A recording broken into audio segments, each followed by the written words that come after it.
Okay.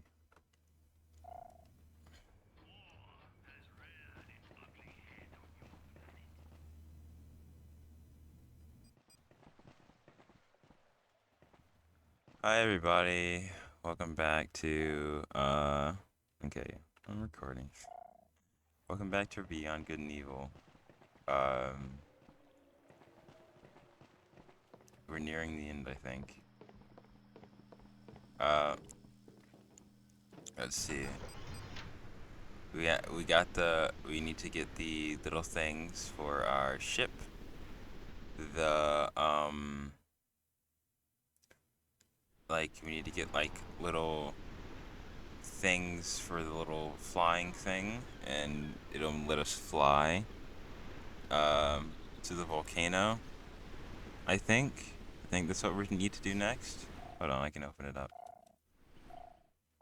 Yeah, see, you need to go to the moon, but we need stabilizers first, so we can buy the flight stabilizers for the beluga that's in the house.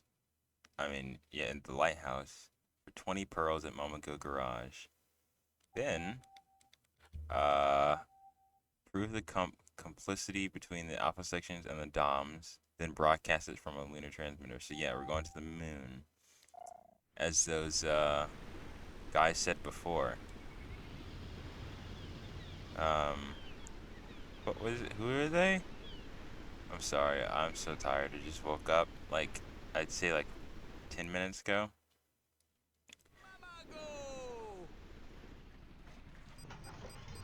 And I probably haven't played this in like a week or two. It's typically how it goes. Where you been hiding? What do you mean where I've been hiding? Wait, hi Islam. Satisfied customer always comes back to Mommy Go Garage. Hi Jade. Can I do a little shopping? Of course you can, Jade. Help yourself. But don't forget, my mama only accepts pros. Yeah. Seems like they fixed up everything. Let's see what we got. Already collected those. What the? Is this it? Hi, Hal. Got anything to help with rolling and pitching? I got some flight stabilizer. I got one flight stabilizer left. What? I need two. It's only for spaceships, though. That okay? That's perfect. Thanks, Hal. Can we land a ship at your place? Of course. The platform on the roof. You'll see it. Ooh. Okay. Oh shoot. Wait, right here? Oh.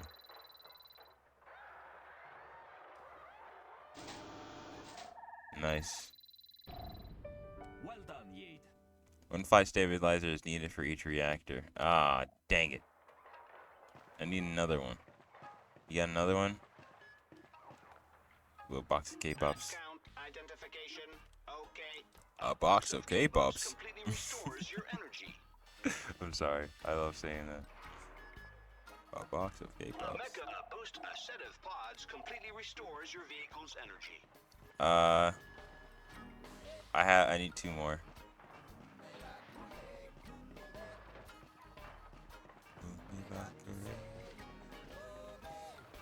I can't go in here. I feel like that's a door. Well, I need another one, but where would I get another one from? Oh, oops. So, I guess... Double H, the lighthouse. They've destroyed it. What? The children! The children, yeah. I instantly thought of the kids. There still may be time.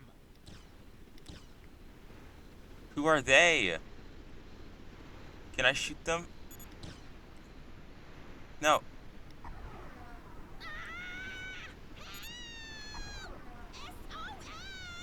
We're being fired upon. The DomZ.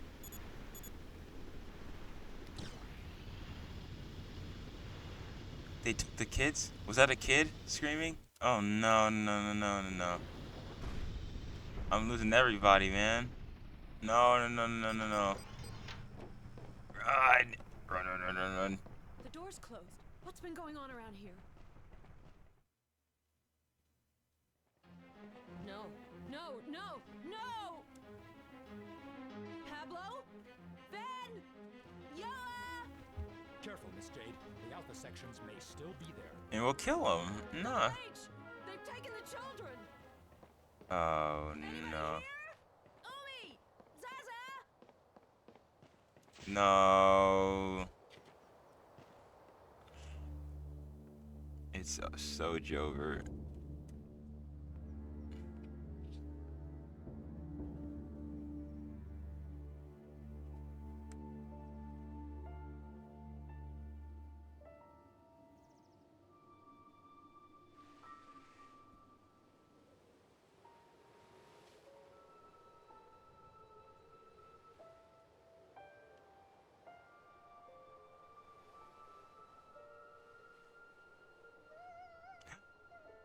Foggy's still here.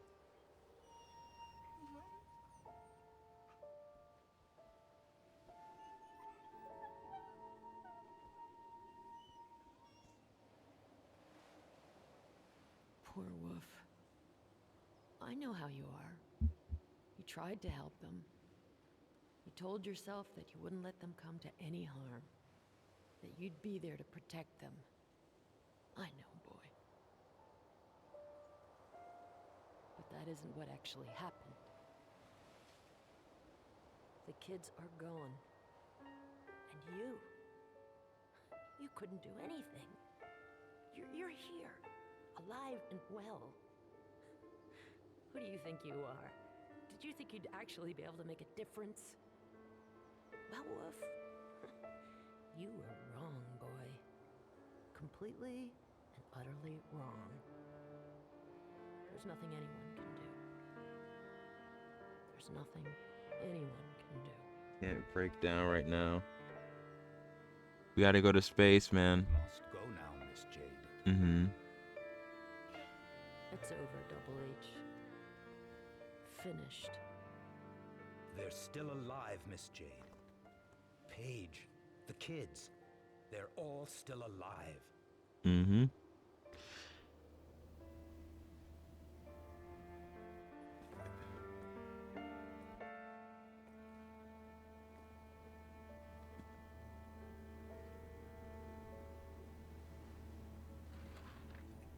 Gotta give her a moment.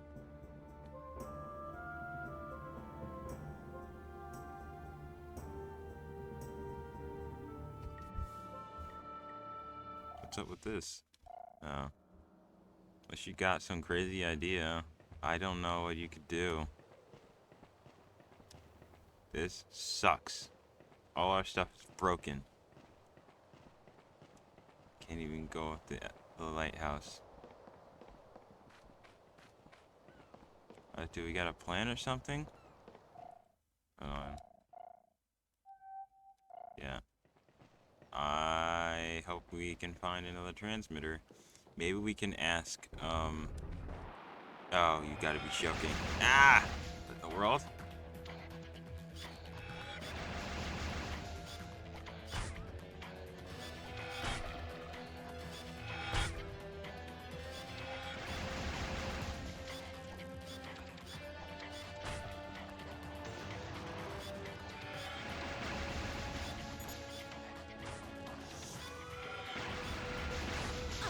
Ow. Miss Jade, nothing broken? Nothing broken, bro. Get wrecked, buddy. I have time to play right now. I have to go save children.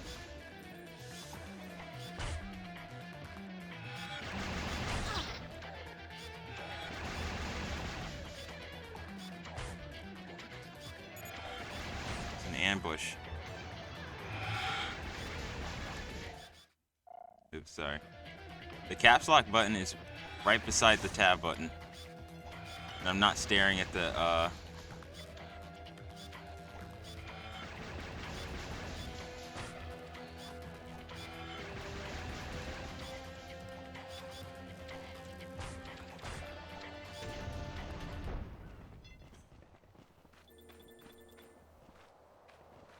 You really waited for us. Oh, they definitely know I exist.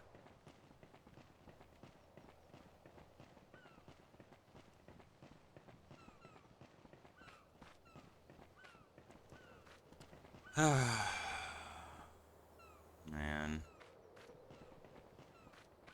Alright, let's go get the kids back. Let's go get our uncle back. Let's go beat the crap out of some creatures or whatever. Like, come on.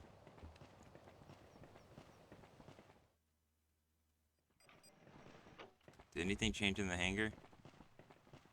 Or his workshop or whatever? Nothing. Alright. Let's go put in this stabilizer and find another one. The door's.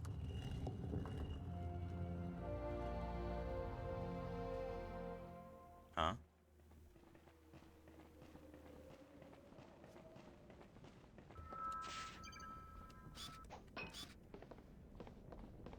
One in. Now, I don't know where... No way you're getting me back into that hunk of junk. Not until it's completely fit for action. Let's go ask. Wait. Oh, I didn't know I could kill them. That feels kind of bad. What? Where'd this come from? Excuse me? Not only was the door closed, but the flight stabilizer was right there. Who did that? That should do it. Ship is now in full working order. Unless I was there the entire time and I didn't pick it up. It was probably there and I didn't pick it up. I don't know. Don't quote me on it. I probably missed it. Yeah. Let's go to the factory and blow somebody up with this.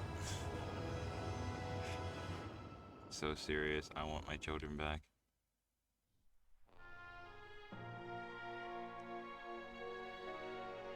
And now we can fly.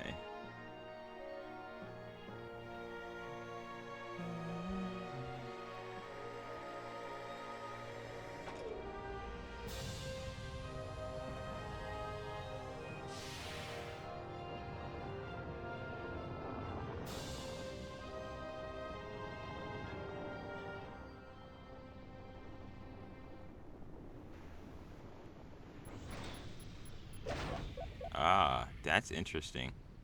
Whoa. Whoa. This is weird. Oh, ew. It's inverted. Great. Fire!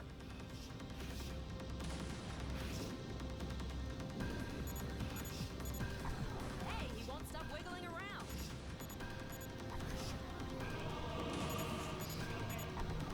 Keep it in your sights!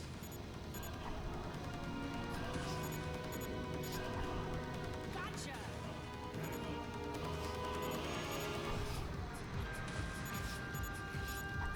Okay, I've got a visual. Music's so fire. Keep your eye on him. Yeah, get out of here. Golly. I'm so sick and tired of that creature. There's more. Also, you know what that means? We can go down here. Ow. How do we stop it? How do we stop it? Okay. Stop. How do I unhook? How do I... No. Ah, let go. Where's the let go button? Aha! Here we go.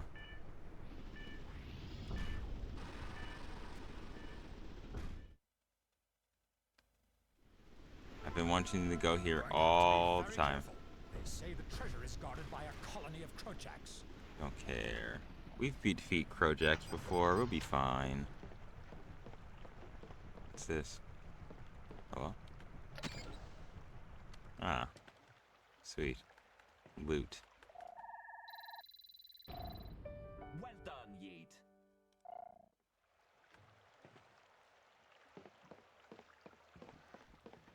We kill some Krojaks. Where are you? He's very cute. I like him. We're gonna save.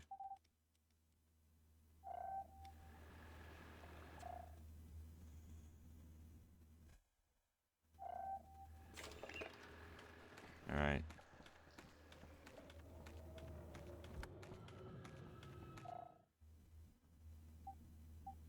Yeah, pearls here and an animal. And so there's also I'm thinking the last bit of pearls are what am I talking about? It's that way, Miss Jade. Last bit of pearls are with the group that we're with. They probably have the last bit of pearls. Is he following me? B-U-T-T. Don't break up the team. Well, we'll figure out something, buddy. Attack! Miss Jade. All right, let's go. I hear you guys. Give me them pearls, boy. Come here.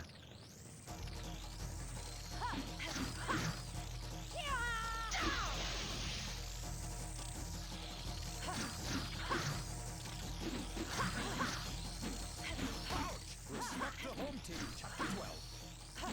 Sorry.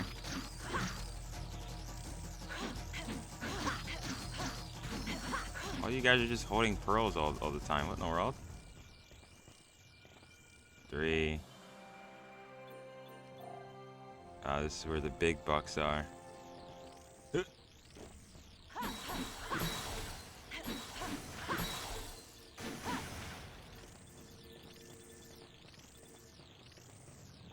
Come here, Projects. Give me it. Meow. Ow. Give it to me. Why in the world are they holding one of these?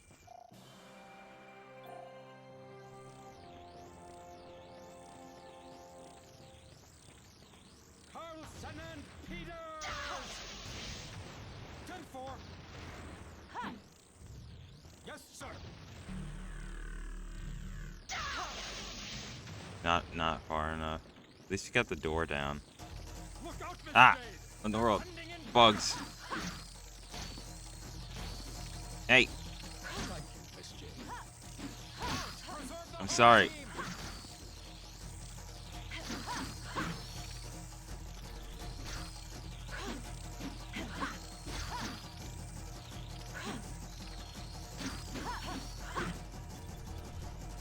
Give me these. Good. I feel like you're probably gonna max it out after this. Alright. Excuse me. You gotta close. Excuse me.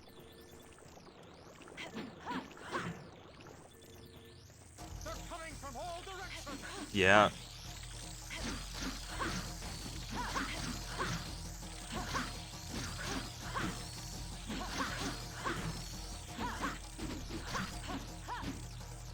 Oh, shoot. I'm sorry. I didn't see you.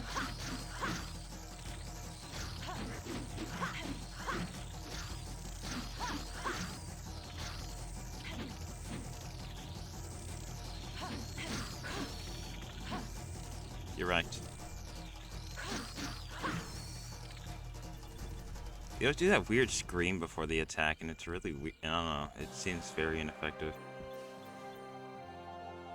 Oh gosh, there's more. All I wanted was the animal. You guys got an animal back here? This alive Oh, with great. the light of the stellar motor.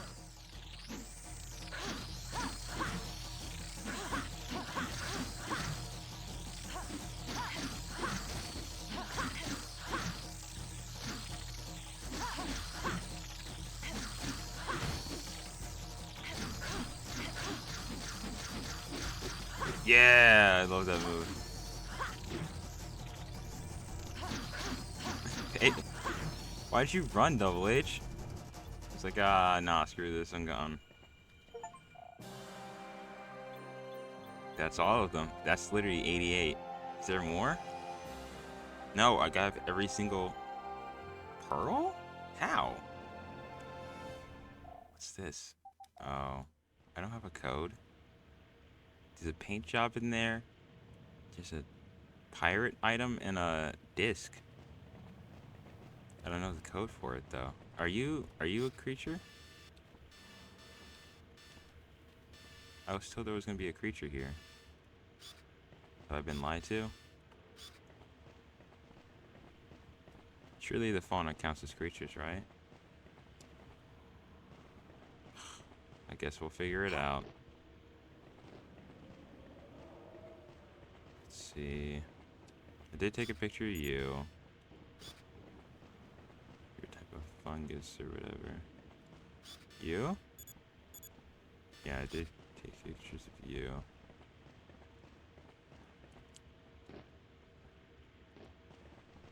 I already took pictures of the Crowjacks too.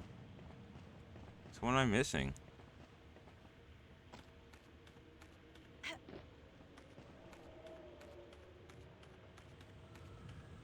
Hello?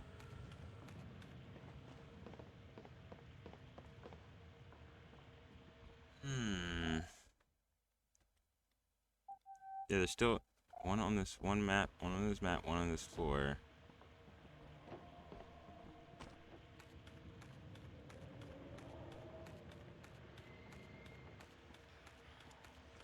Is it you? No, I've already taken a picture of you. You? What in the world are you? Aurelia Magnificens. Okay, I've added it to my archives. Yeah, you're welcome.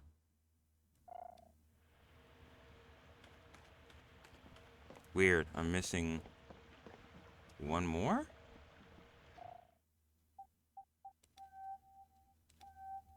All I see is pearls on this map. Maybe there's some on the moon?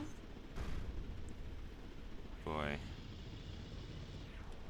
I'm going to be too focused on saving the children than caring about some pearls. Alright. Up, up, and away. Oh, oops. Maneuver not allowed. Collision risk high. Can you, Alright.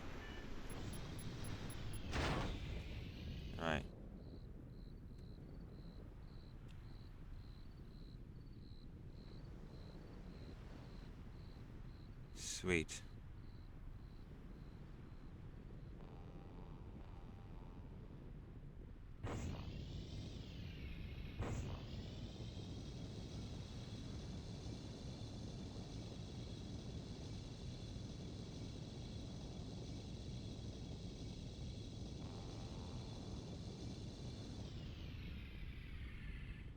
I thought these guys stole, but that wasn't them. That was just a civilian ship flying.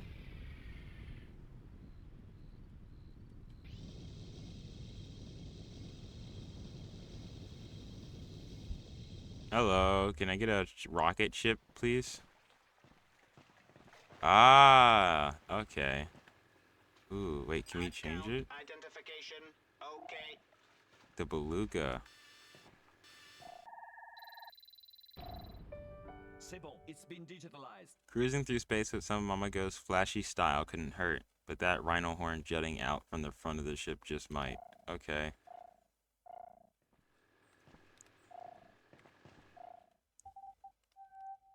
I have to be in the beluga to change it. Alright. As good as new, and the installation is included, Jade. Don't let an occasion like this one get away from you. Account identification. Okay. A box I of just want the K-Bucks box of completely K-Puffs. restores your energy. Alright. I'll take it.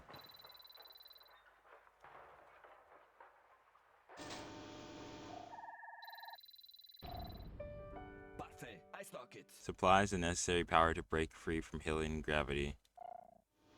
Alright.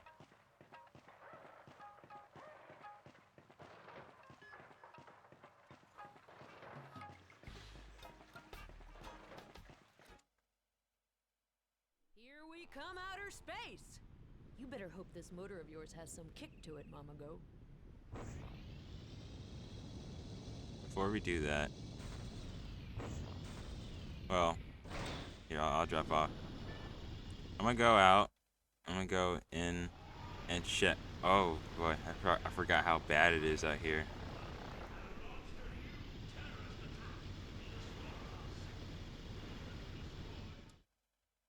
We're gonna check and see if we have any extra pearls coming, and then we'll take those. Sorry, I'm a stickler for not missing content, sorta. Like well,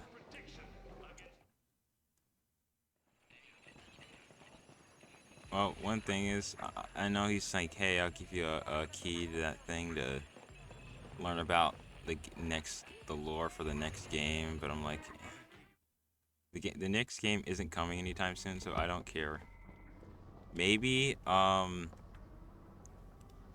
maybe once once the new game comes out, I'll definitely come back to it. And I guess there isn't any. All right, cool. We'll leave then. It's time to go to space. That'll be the title. YouTube title. Time to go to space. Wait, how long has it been? Let's see. It has been, wow, 30 minutes only. Don't break up the team. Carlson and Peters, page 823. Well, keep up with me. All right. I started using that, what is it? I started using Caden Live to edit my videos, and it is, I'll say this, it's a lot better than I thought it would be. I used it once, didn't understand it, left it alone, but I kept coming back to it. Here's one great thing about Caden Live. It processes videos in like minutes, literal minutes. Like, it's really, really nice. Alright. To space! To the moon! I think. Oh. Oh, here we go. Oh, shoot. Here we go. Oh. Algenib, Omega Dipper, Alther. We're surrounded by stars, Double H. What in the world?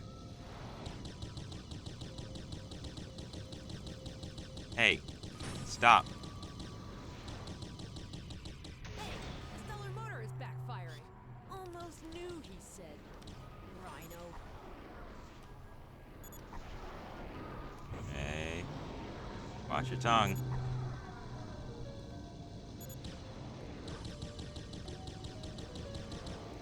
Hey, I got him out. How do we not have this guy? I thought there was one on the planet. Great, I can start a backup. It's a space whale. Okay, your roll of film is finished. I'll transfer the M disk to you. The species, thanks to you, the species inventory is now complete. Cool. Oh, so now I can look at all the animals. That's awesome. There's that planet. That's the way we're going. This is home. Shoot, I wonder. Our motor has to hold out till we get to the moon. Yeah. Our mission depends on it, Miss Jade. Let's go. Funny thing is, this space is not giving me the heebie-jeebies. Whenever I'm in space in any video game, I start to get nauseous and dizzy, and I think I start crying. I don't remember. But I really don't like wide, empty, open spaces like that, where I can't like touch my feet. Especially this here. This freaks me out. This freaks me out. Like, have you ever seen like those video games like Half-Life, where you can see the outside? That's where we need to try to get in. Gotcha, thank you. You know, like those games where like Half-Life, you see the outside and you see like the background, and you know it's fake, and you know if you jump down, you would instantly fall forever and ever. Hated that. Roblox too. Roblox does the same thing. That's why I never want to try VR, because you can fall off the map and like go into an infinite void, which sucks. Really wish that could never happen. Oh, I got something new. Shawnee, I've located the probable positions of the Alpha's activities. I've added them to your map for you to look at. Send us the pictures. All right. Oh, that's right. People are gonna get mad when they see what's on the moon. Because somehow we got up here, and they're gonna be like, I don't know. Here it is. Let's look at it before we do anything else. We got all the animals. Yo, this is cool. Animal 1, Animal 2, and it's the actual pictures I took of them. Now look, you wish I used the regular one. Just in the water, dead. There he is. What did I take a picture of? Oh. Why did it look like this? Maybe it's just a male version of him growing up. I don't know. There's him. It was like a blurry picture because he was running fast. That's sick. I love that. Maybe we'll look at all of them before the game ends. Identification. Okay. A box of K-Bups completely restores Give me your that. energy. Oh wait, I need that. No. PA1 Give me that. increases your Yeah. Look at all that health. K-Bups completely restores your And yes, I will be stingy. A box of K-Bups completely restores your energy. That's 6 K-Pups. Alright. Where do we go from here?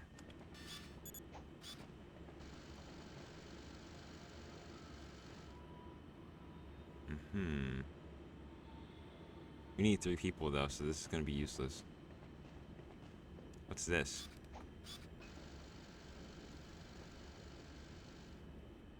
Oh.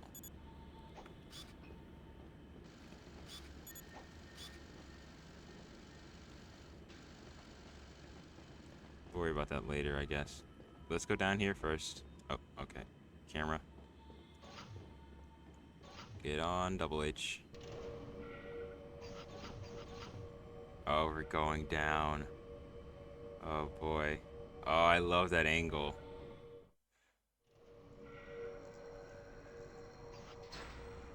DomZ architecture. We're right in the heart of the base, Miss Jade. Yeah.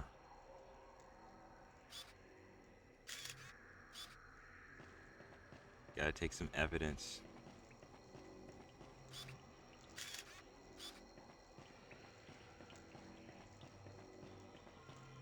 Oh my gosh. What is this?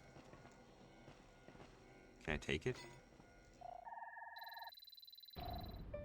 Okay, digitalization terminated. Somehow, that's a mirror. Okay. Ah, we can put it here. Oh boy. I don't like this. No, I think I'm good. I leave it alone. Come here.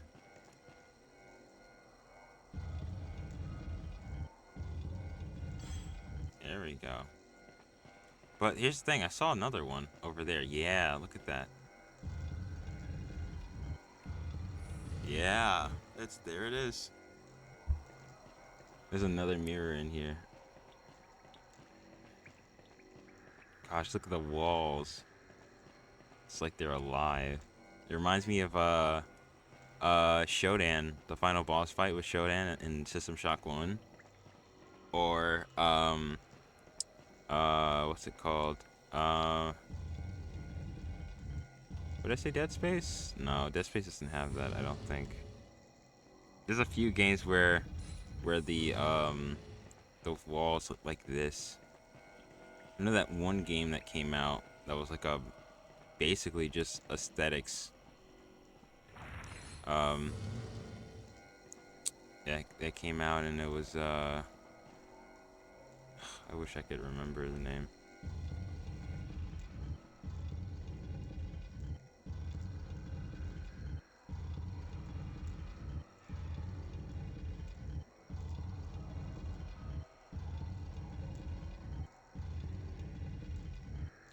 I'm sorry, I think this is just funny.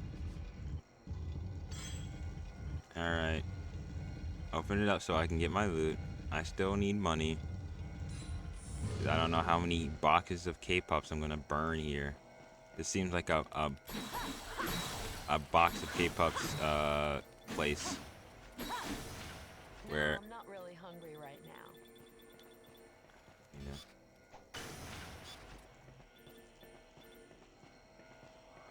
A box of K-Pups completely restores your energy. Oh yeah. Okay.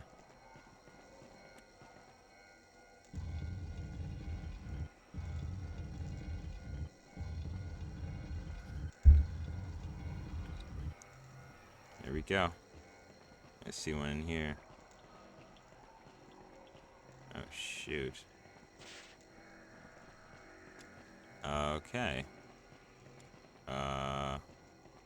Oh, I get it. No, I'm not really hungry right now. I'm sorry. No.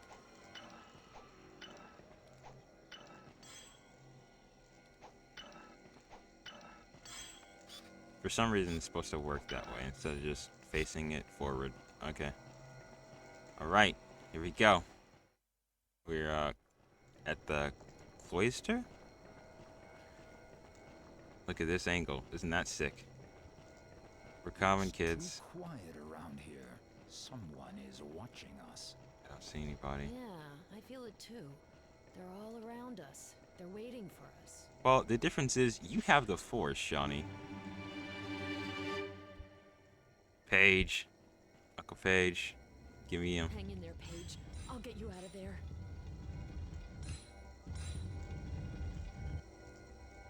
What does that do? Pey'j! Can you hear me? It's me, Jade!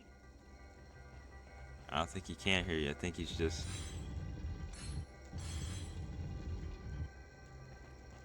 Wait a second. Oh, I have to string it along with the, Wait. There we go. Move. Oh, thank you. Oh my gosh. Gotta get this one too. Ooh. This music feels very Mirror's Edge. I still have to play Catalyst, and I'm excited, but I'm also not excited because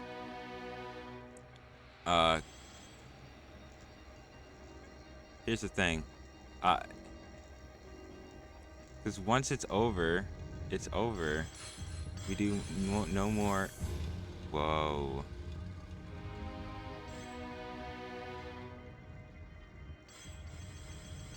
Is that sick? That's sick. That's really sick. Give me uncle. Uncle. Please. Yes, sir. Yes, Uncle Pey'j. No. Is he dead?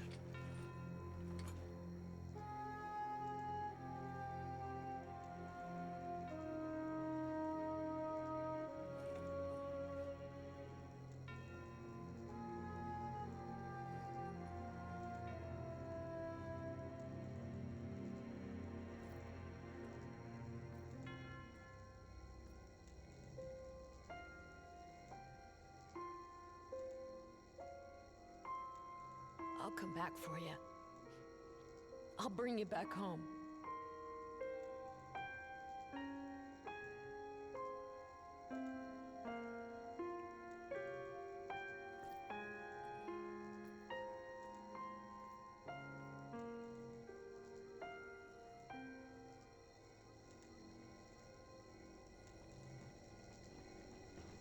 Pey'j, say something. Bro's dead. My uncle's We dead, can still bro. save the other victims, Jade. We have to wrap up the report.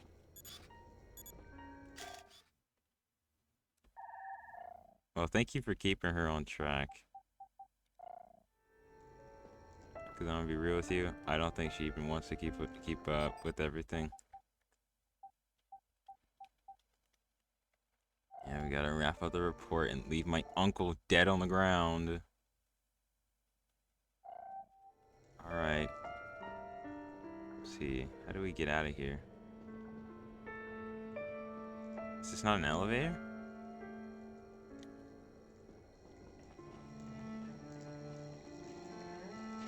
Maybe we activate it with the laser? No. That's crazy.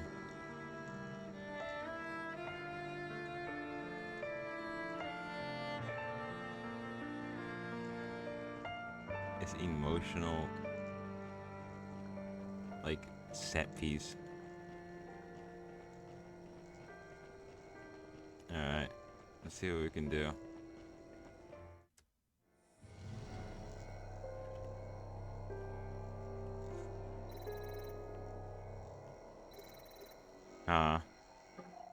Shawnee, it's incredible. We just got an email from the chief. He's alive, Jade, alive. The chief, so your uncle. Oh my gosh, she darted like crazy. Pey'j! Don't fall off.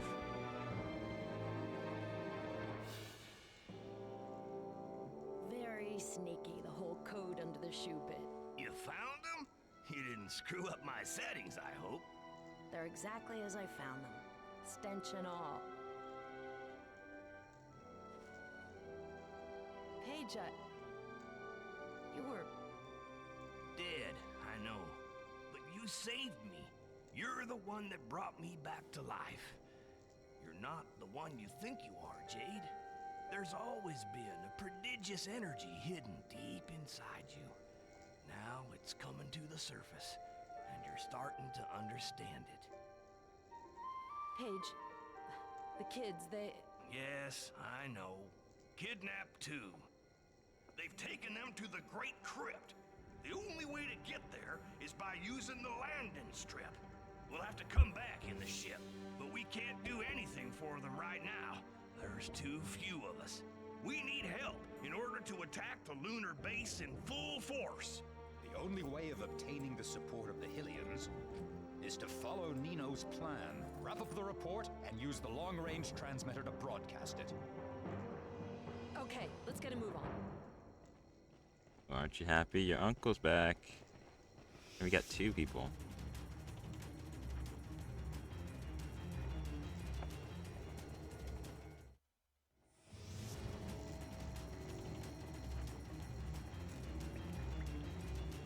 Recovering?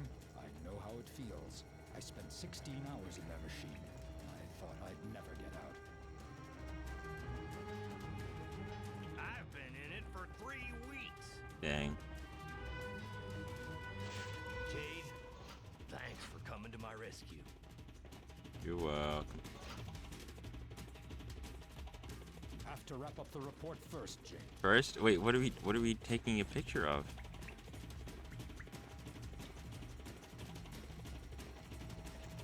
So you have to wrap up the report first, but I don't know what I'm reporting on.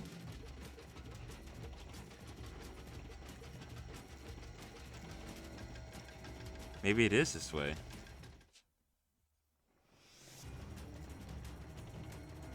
Oh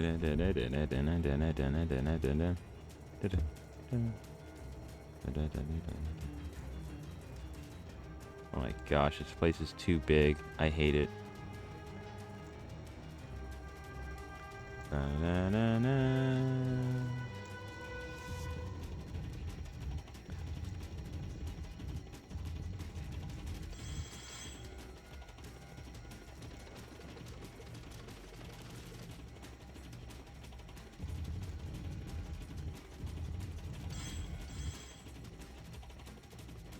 Is there any way to face it towards...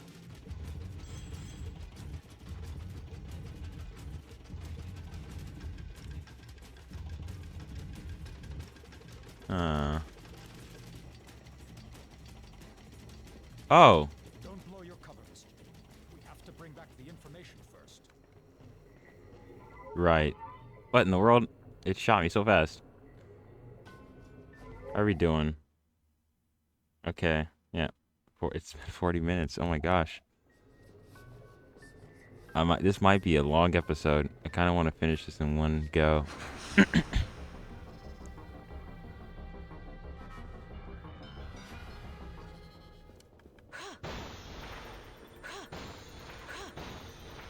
Can we take their ship?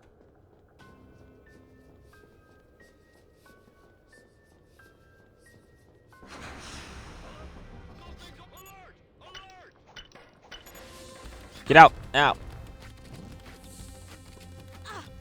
It's space to dash.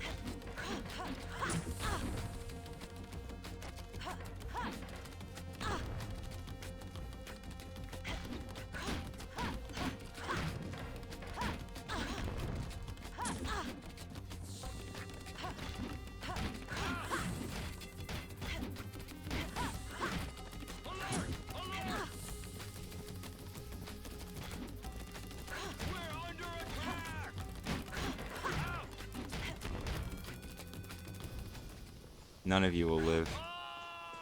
That's what you get for hurting my friends, my family, everything. No more Mrs. Nice Jade.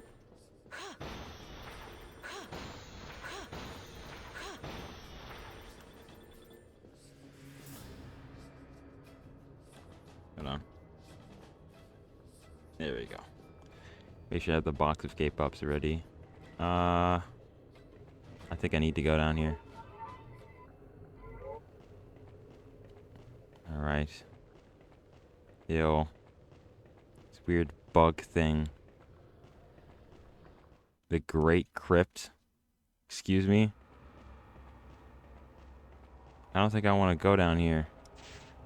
What in the world? Where am I going? This is actually scary. I don't want to go down here.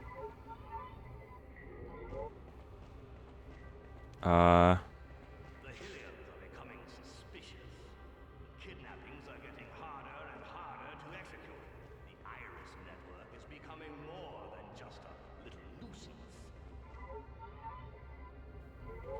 Well, good.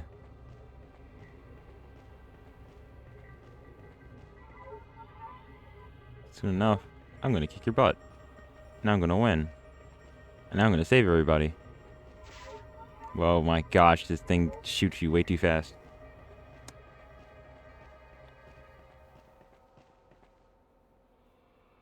Oh gosh. Why did it zoom up on him like that? You need me just as much as I need you, Your Excellency.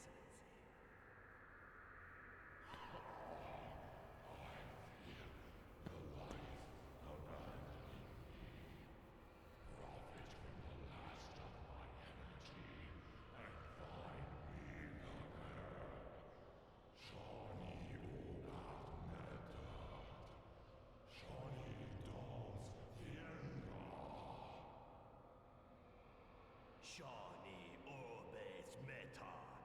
Shawnee DomZ.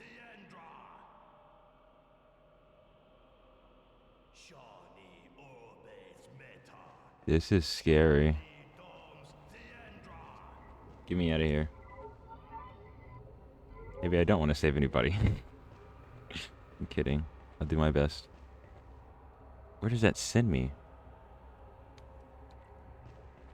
Is that all? Just to see that? Guess so. We gotta get to the big laser to go down there and actually save everybody. But we got to wrap up the report, so...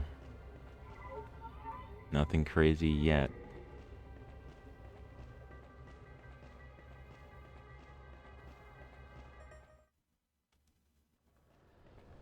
Alright. Let's check if there's anything over here.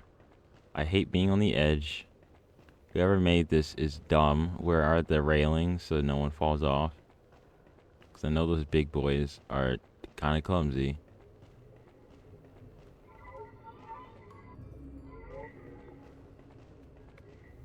Right.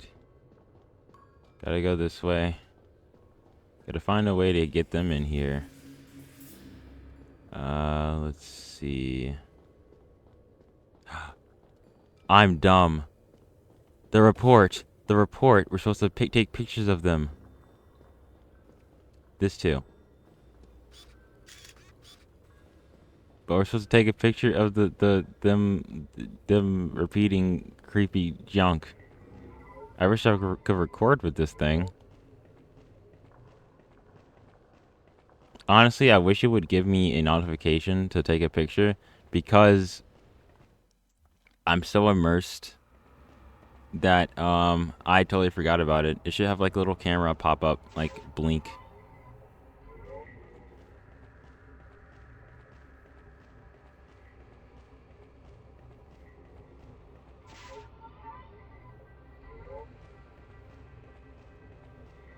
I'm so serious. They need to put a thing.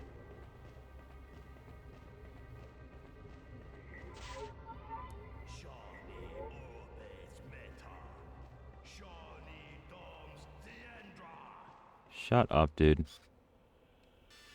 I'm gonna snitch. I'm gonna snitch. Yeah. Shawnee, 88. Hurry up and broadcast the report from the transmitter, and all of Hillys will be with us. The governor will surely be willing to help you. Oh, you gotta broadcast it to the moon transmitter, which is gonna be sent to everybody. And then, after that, I don't know.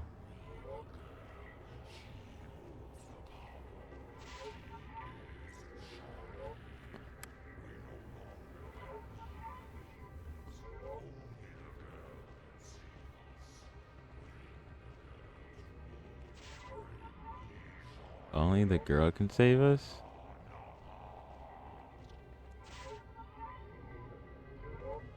Huh? Hillian sadistically sacrificed, drained of all their energy by a DomZ priest. Revolt, citizens! Drive out the Alpha sections and the DomZ! You already broadcasted it? No! Wait, I need to get out of here first before they figure out I'm here. I don't want to die. Well, it's gonna take them a while to figure it out.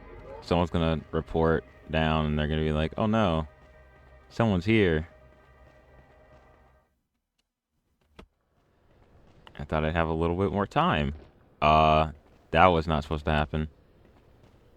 My gosh. I almost killed, Jade. I can't wait till the next Beyond Good and Evil comes out, but that's a long time away. It's gonna be as long as, getting Red Dead back. Because you had Red Dead 1 and then Red Dead 2, which was, like, forever ago. Like, forever later. Guys, I got the picture. Double H, I saw the prisoners. It's horrible. There's hundreds of them. Let's go.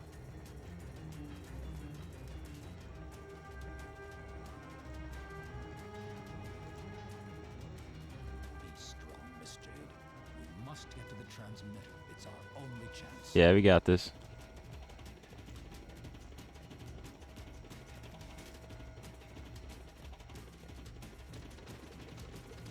Pey'j and his short legs.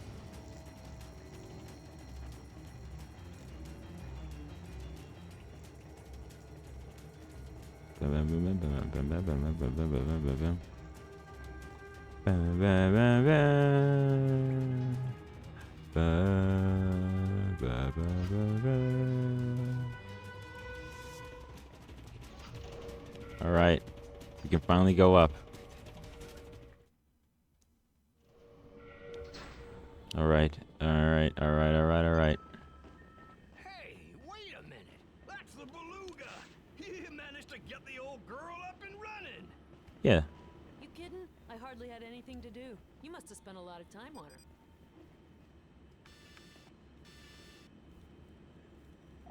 Oh wow, that one doesn't make any noise. I didn't even notice. All right.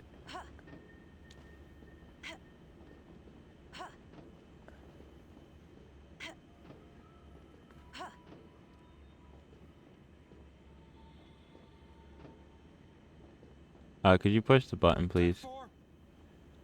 I need it over here. Sweet. Yes, sir. Push it again.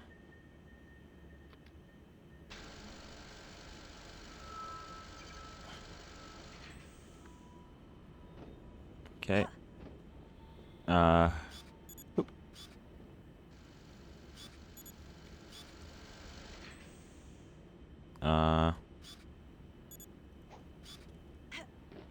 Aha. That was sick. All right.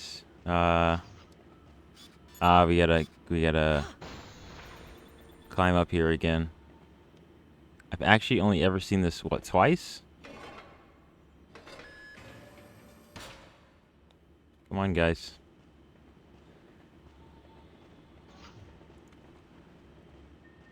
No problem. Let's go in there, save some kids. Of course, there's a rat. Hurry! Everyone to the transmitter room! You didn't need to do that to the rat to show off. 60mm cannon. Zigzag progression. Ah! 39. Hang on tight. We're almost to the transmitter. Here it is. Here's the ship. Get in. Alright. Get to that transmitter. And we'll be fine. Here we go. Put it in. Oh well, I gotta... You have control of the long-range transmitter? That's incredible. I'll work as fast as I can. Hang in there. Yep. Yep.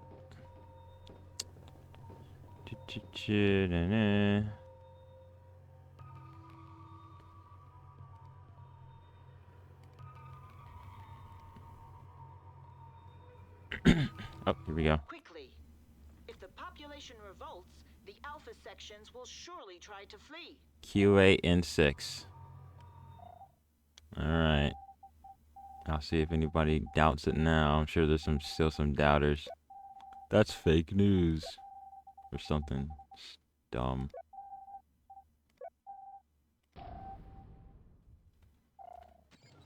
Transmitter alignment. Yeah. Set target.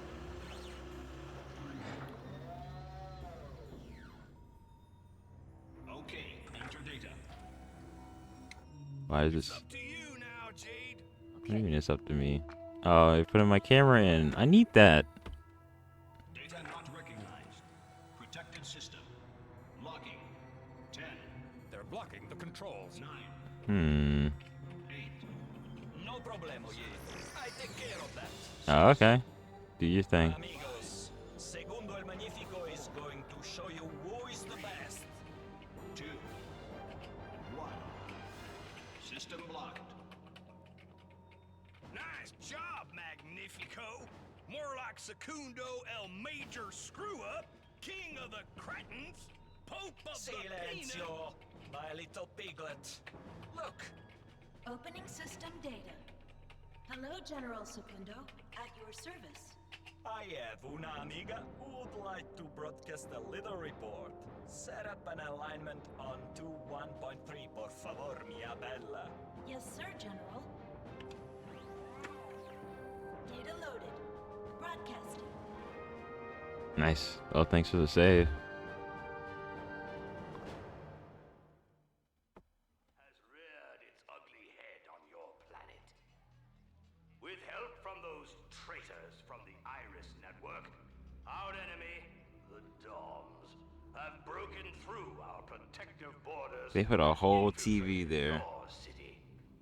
Enough is enough. Amigos, señores, señoras, y of course, señoritas. Keep open your eyes, si tutti quanti. I no going to be wasting your time with big speeches. I just wanting to show you the whole big picture. Los Alpha Section are traitors, banditos, impostors, rascals, wooden nickels. Look at these photos that we have taken. The Alpha sections are the accomplices of the DomZ forces. The Alpha sections are the ones who've been kidnapping the Hillys and taking them to the DomZ.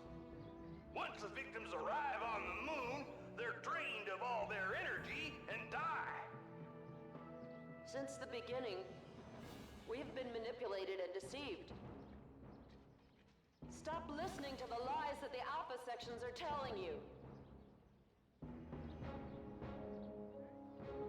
Down with the Alpha sections! Down with the Alpha Section! Revolution!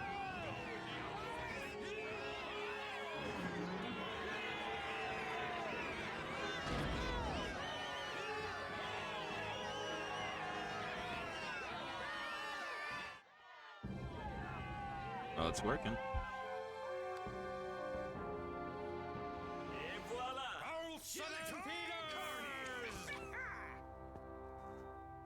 kids are still on the DomZ base. We have to go back for them. For the time being, we'd better evacuate the sector. Nice strategy, soldier, but a bit late.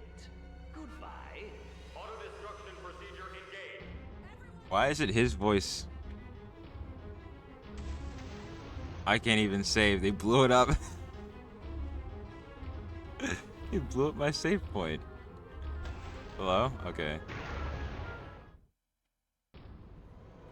That's crazy. Blowing up my save. Run! Run! Everything is going to blow! Yeah, we're going.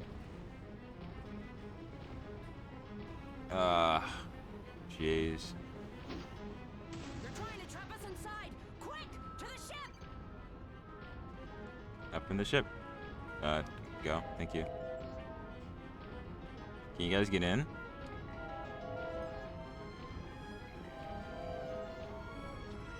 The truth has finally been revealed by our trustworthy colleagues from the Iris Network. The Hillian people have joined forces to...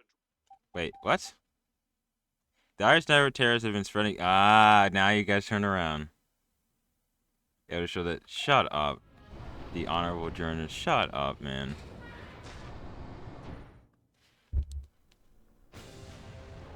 How about a hey, we were wrong?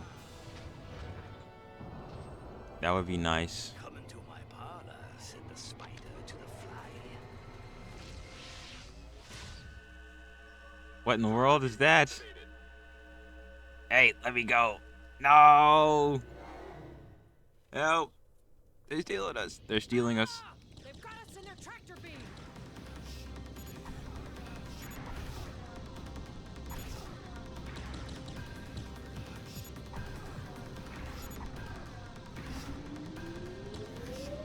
So, rodents tangled in my web. You're wrecked.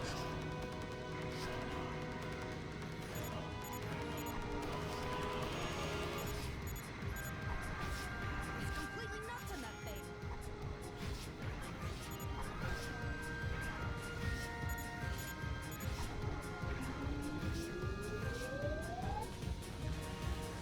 Ow.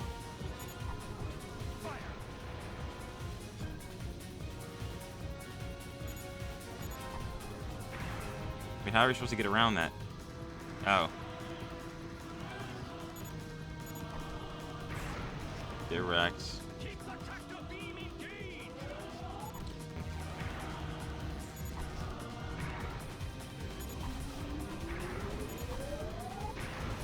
Mm-hmm.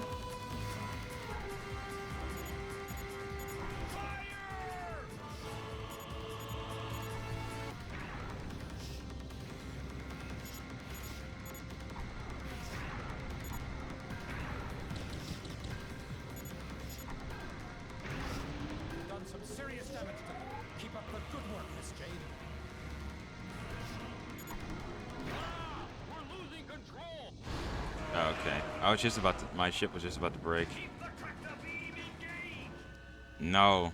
Don't keep it Launch engaged. the hovercraft if we want to turn off the tractor beam. Yeah! The coast is clear. We'll have no problem. We have to get inside the How spider do we- in order to turn off the tractor beam. Yeah, I know, but I need to use my thing. No, that's not it. Yeah. There we go. Let's go beat up some DomZ.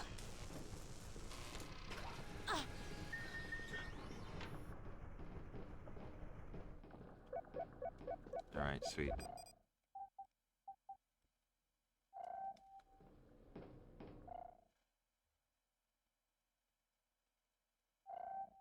Alright, we're good. Let's go.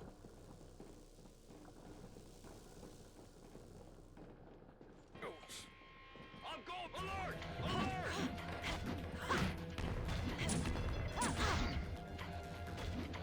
Awaiting your orders, Miss Jade. 10-4. 10-4. Nice.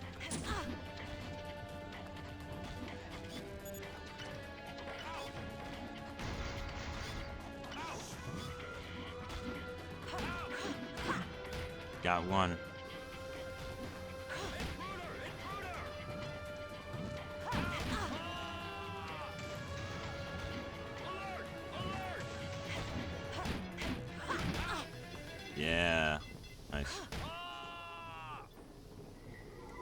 get up there. Let go of our thing. What were you hoping for, huh? Watch out. Everyone you ever loved is already dead. Your mother and father, the pig, and all those little brats. We've sucked them dry of all their fluids so that we could live longer. He's looking for you. He's been on your trail for centuries. Your days are numbered. May the angels of darkness rise to glory. Dead fool.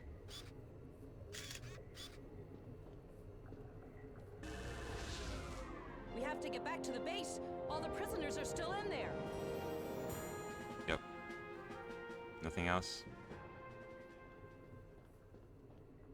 I'm better. See you later. I heard some voices up there. Is there someone else still alive? No. No, there's no one left. That's right. Ow! What in the world?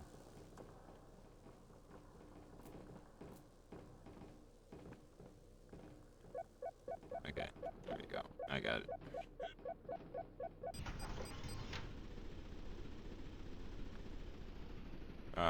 Oh, there it is. I love how it just flies around on its own.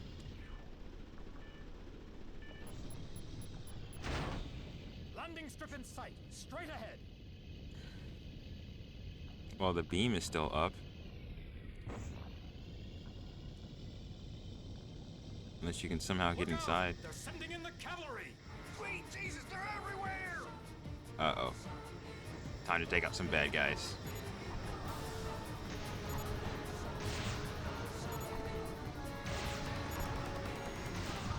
Why am I soloing an entire army? Guys, your dude is dead. Give it up already. Fire.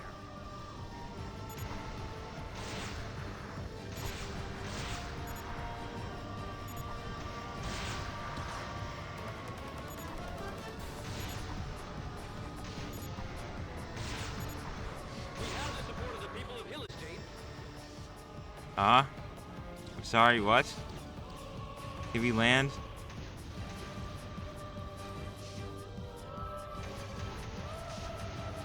Oh, there's people coming. Oh, shoot. They got their own ships and rockets and stuff. Sorry, I didn't mean to skip the cutscene.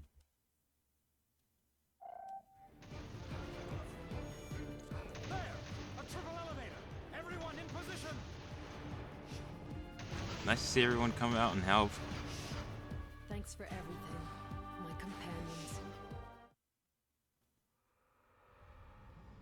Here we go.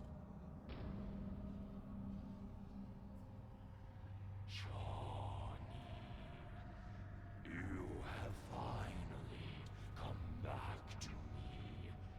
You have served your master well, Johnny. You alone have brought the Hillians to me.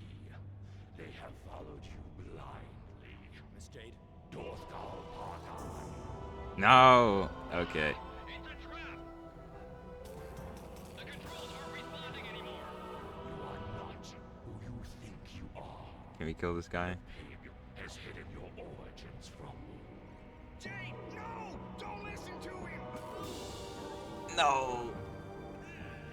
Uncle. You are the source of my powers, the instrument of my strength. They took you away in the hope of destroying me, but I have survived, feeding me with only the most miserable of sacrifices. They made you human, but you are not like them. You are mine, Johnny, and I am going to kill the human part of you. Do something. Johnny DomZ. Kill him.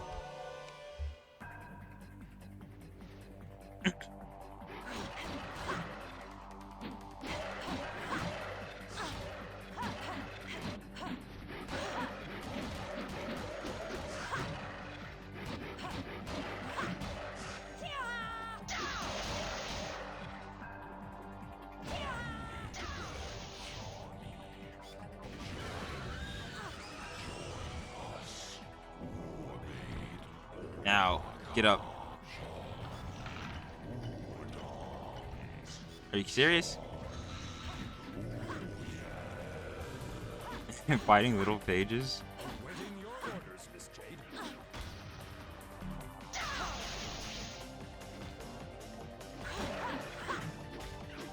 Olsen and Peters! 10-4.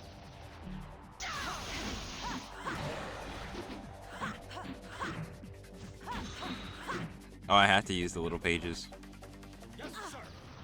I can't do it when they're hitting me.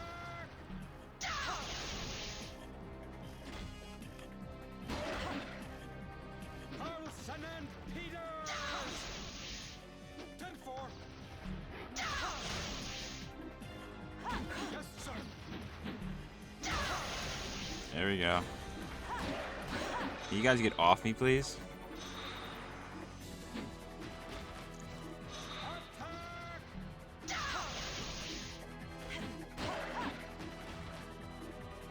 Olsen and Peters! Ha! There we go.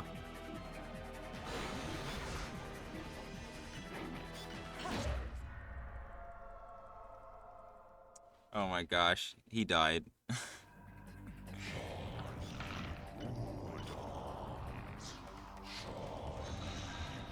Attack! I gotta use another page to hit him. There we go.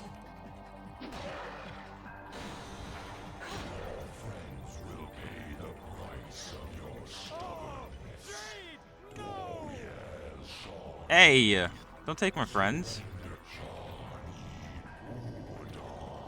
No. Bro, shut up, man. That's not what I wanted to do. Get off me, bro. I'm just gonna keep doing this. Because I remember him attacking me like this, and it never worked right. Because, I don't know, somehow he can...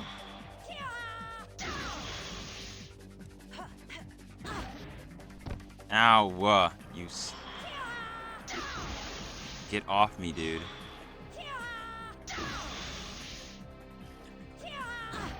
Ow. Oh. Ow. Oh.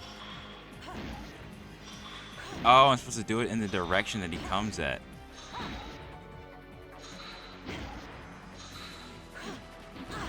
How am I supposed to... Ow. Ow. Yeah, I remember dying because I didn't understand how it was supposed to be working.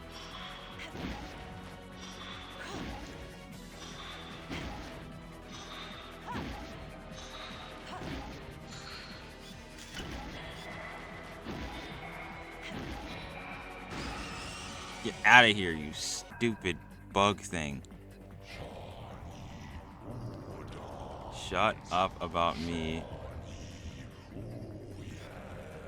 Shut up. Shut up. What in the world? Pages? We have to abandon the fight, Miss Jade.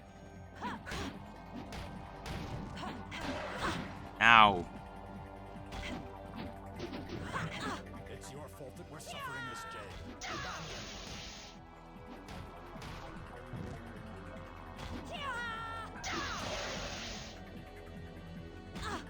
Ow. Join us, Miss Jade. Quit it.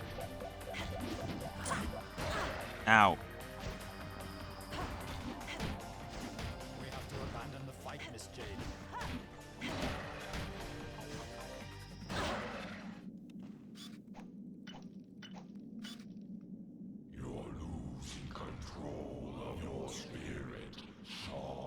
Can you grab him by the eyeballs and just poke him?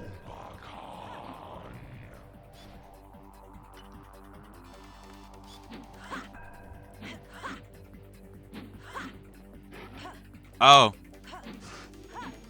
Wait, are the controls are backwards.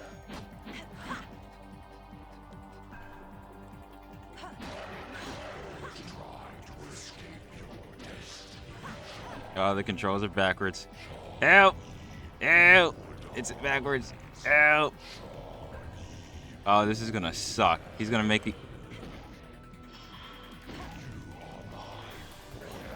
Shut up.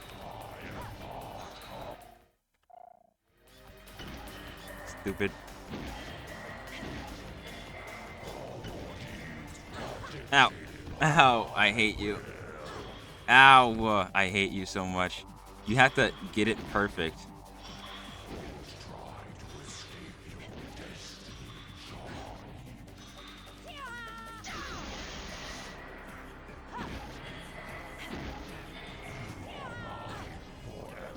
How am I supposed to attack him from the top that quick?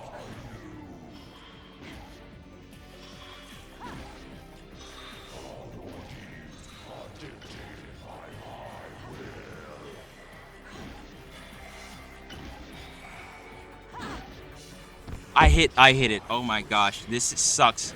I hate having to use this.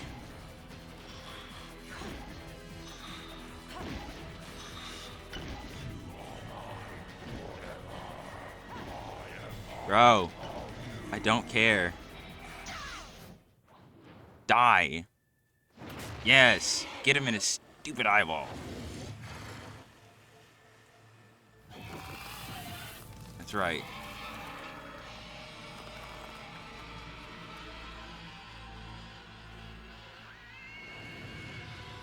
Explode. Yes.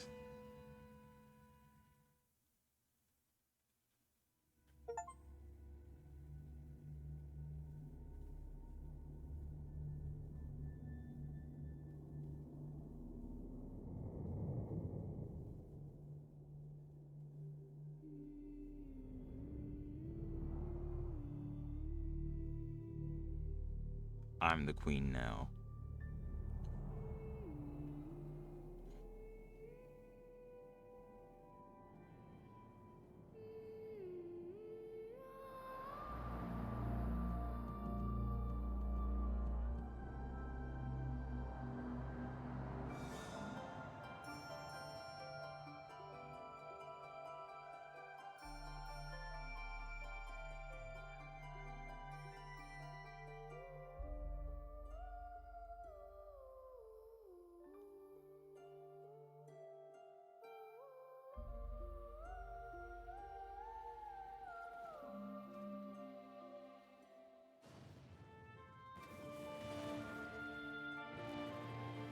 Hey, they got in.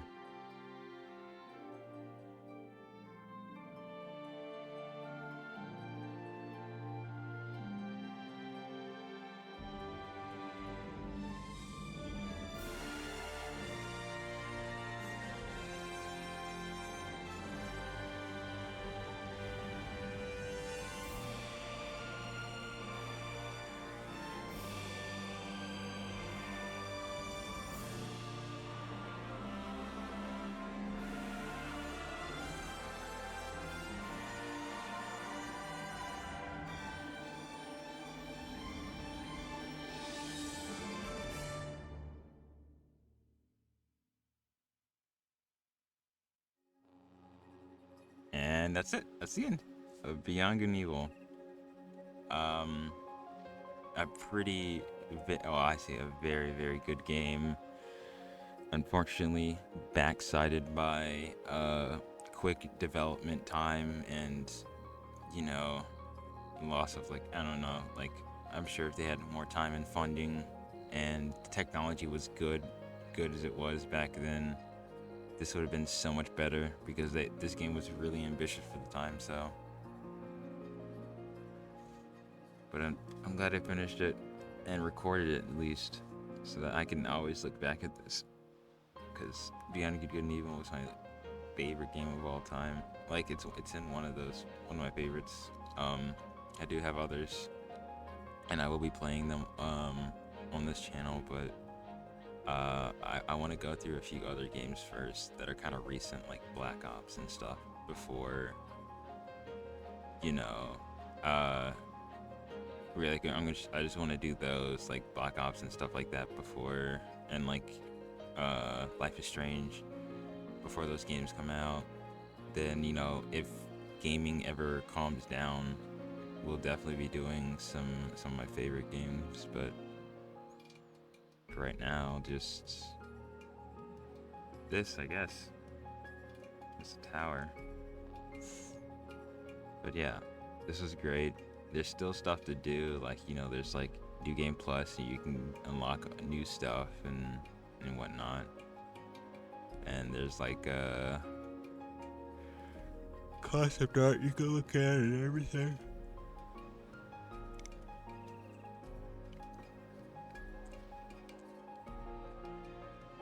Yeah, this music too.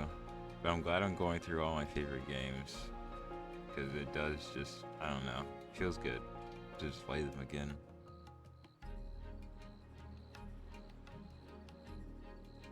Ba, ba, ba, ba.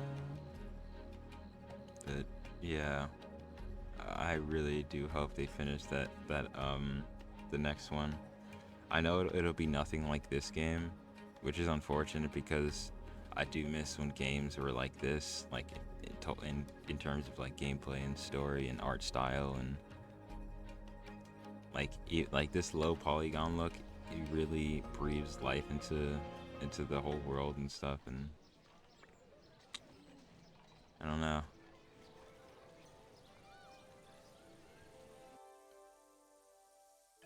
It sucks it's taking so long, and people are having a tough time getting it done, and one of the major creators died, but I don't know.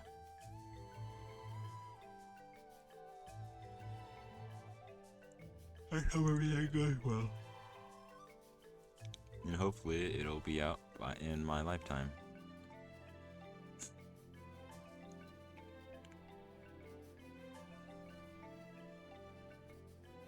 Because who knows, I could be gone by tomorrow.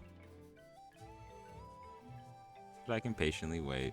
I mean, hey, we got GTA 6 next year, which is very soon. Jeez, man, that's gonna be crazy. A genre-defining game. I don't even think I'd play that on this channel. I think I'd just play that on my free time.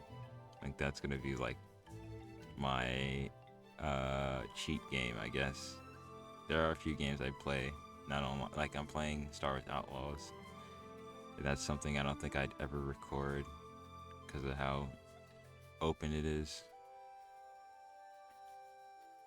I do love K-Vess, great character, but I don't know if I'd ever play it on here.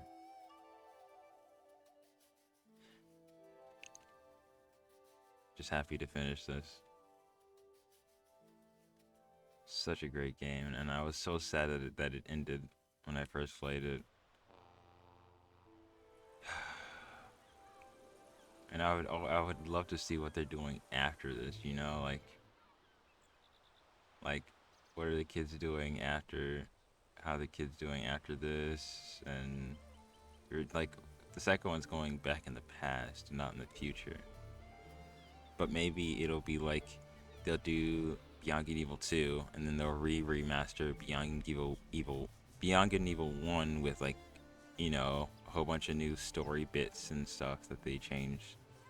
And then we keep going from there. Like, it'd be cool to have this as a household name.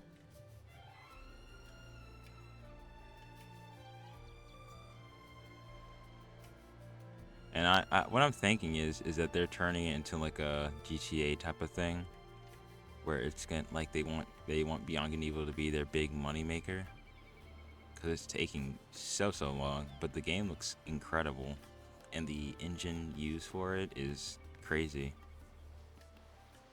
What's Pey'j doing up here?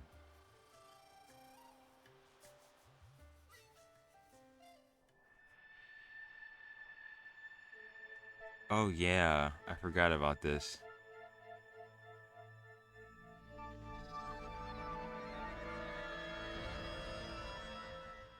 The end, yeah.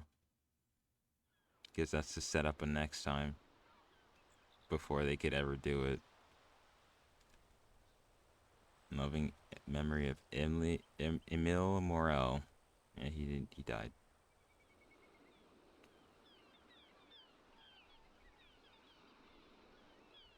But I hope you guys like Beyond Good and Evil. Next up, Black Ops. Well, Black Ops Cold War. I'm not doing the other Black Ops.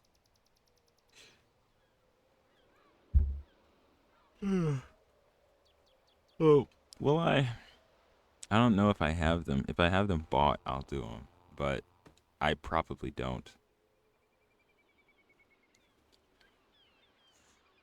But yeah, I'll do that. Maybe I'll do some like Black Ops 6 like gameplay, but I doubt I'll do that either. Cause I just want to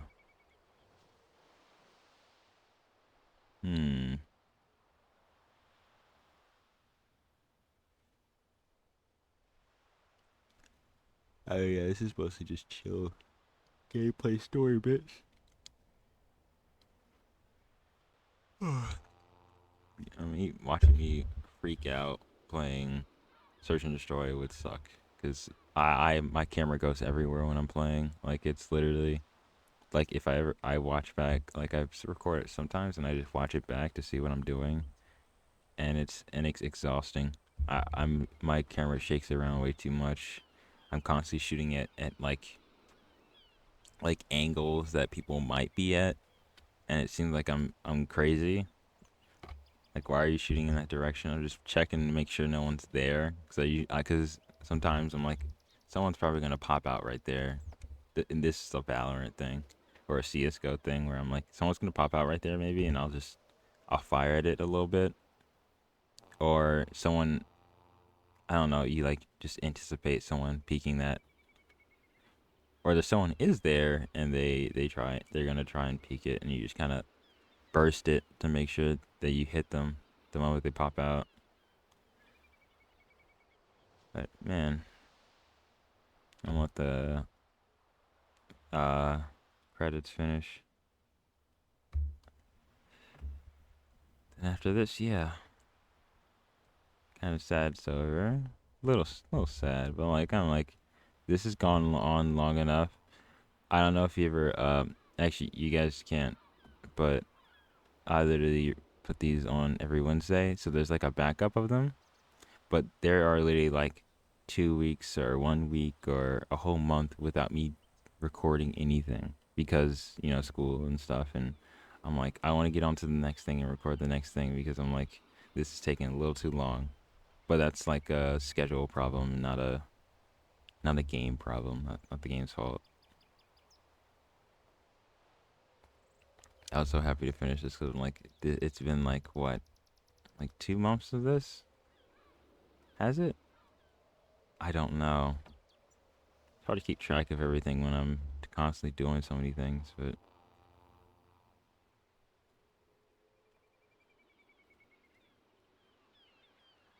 I think they just spawned the camera. I'm recognizing a lot of these sounds. I think they just spawned the camera out in the water area. 'Cause I'm hearing the same sounds. Dakini. So they do have some of the characters set. Let's see, I keep seeing this voice talent thing. And I'm guessing those are the people for the second one. They're still doing stuff for it. Because this is Ubisoft, right? Yeah, this is Ubisoft. And the CEO of Ubisoft really loved Beyond Good and Evil. And I'm sure he wants Beyond Good and Evil 2 perfect, so I'm sure it's going well. It's just taking a long time for the game to come out because they're taking their time, and I guess. And we've heard nothing of it, and they're still working on it. So I'm guessing they're pulling a Rockstar with this game. That's what I'm hoping. I guess I'm a little too hopeful, but I think they're pulling a Rockstar. This is gonna be like the first Rockstar like game. Like the graphics are crazy gorgeous, and everything's super pretty, and you can like, I mean, I don't know if you've ever seen the engine for this game, but it looks crazy. Like you can zoom into a planet full of detail and zoom out into a whole universe full of detail in a split second. Like there's no loading screen for it, which was crazy when they showed this off a long time ago.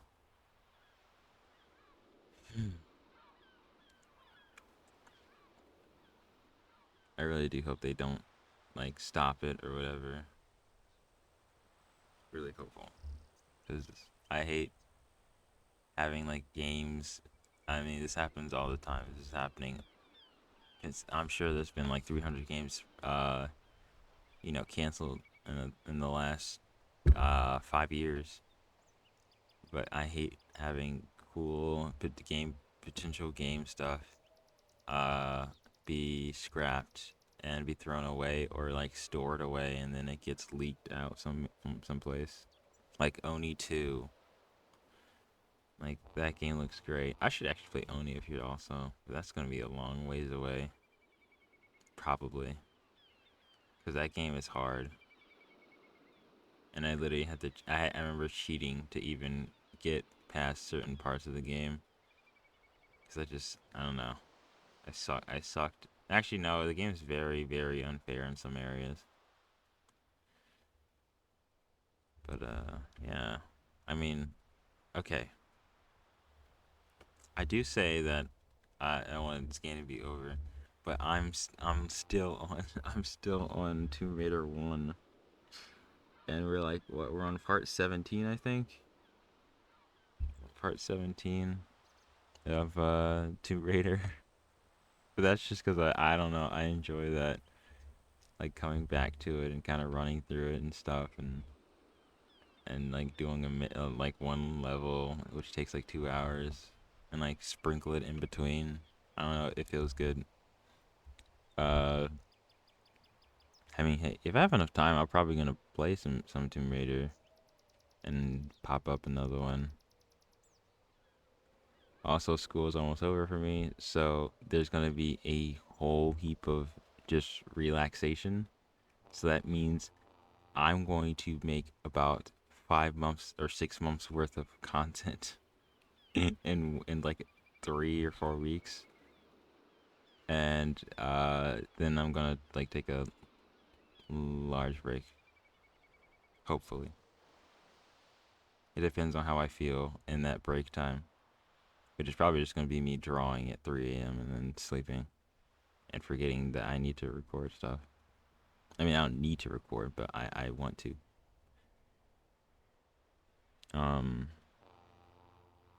What else? Not much else. Oh yeah, Dr. Mick, he did another... I don't know if you heard before in the previous video, I started using Dr. Mick's music as like speed up music, and in credits music. I'll put like just to let you know that the videos at the end, I'll put Dr. Mick's music at the end. I might upload his all his playlists, I mean all his albums to YouTube, because they're free to use. They're open source, so you know, if you want to use it for like a presentation or something, or use it for your video, or you know, live streams or whatever, you can use it. I want to upload all of them here. I'm probably gonna do them. I'm gonna do them all in one day. Like I'll just upload the entire album in one day. I know it's gonna seem weird to put it up here, but I have nowhere else to put his albums and stuff. So it's gonna seem odd. I'm gonna put them in a comfortable video format with some like nice background of like space or something. Well, it depends on the album that I'm uploading. I'll do that, and then I don't know.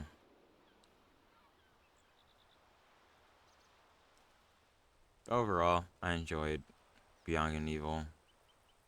Great game, great people, great art style, decent story, great MC. I mean, this is around the time that, you know, people were still fighting to put female... I mean, people are still fighting, but people are fighting to put female characters in as the main characters in video games that isn't, you know, super sexualized. And, actually, a lot of my favorite games are just female MCs that they were pushing to not have them, you know, turn into Lara Croft type of stuff. Like Hydrophobia, Mirror's Edge, this game, So yeah, man,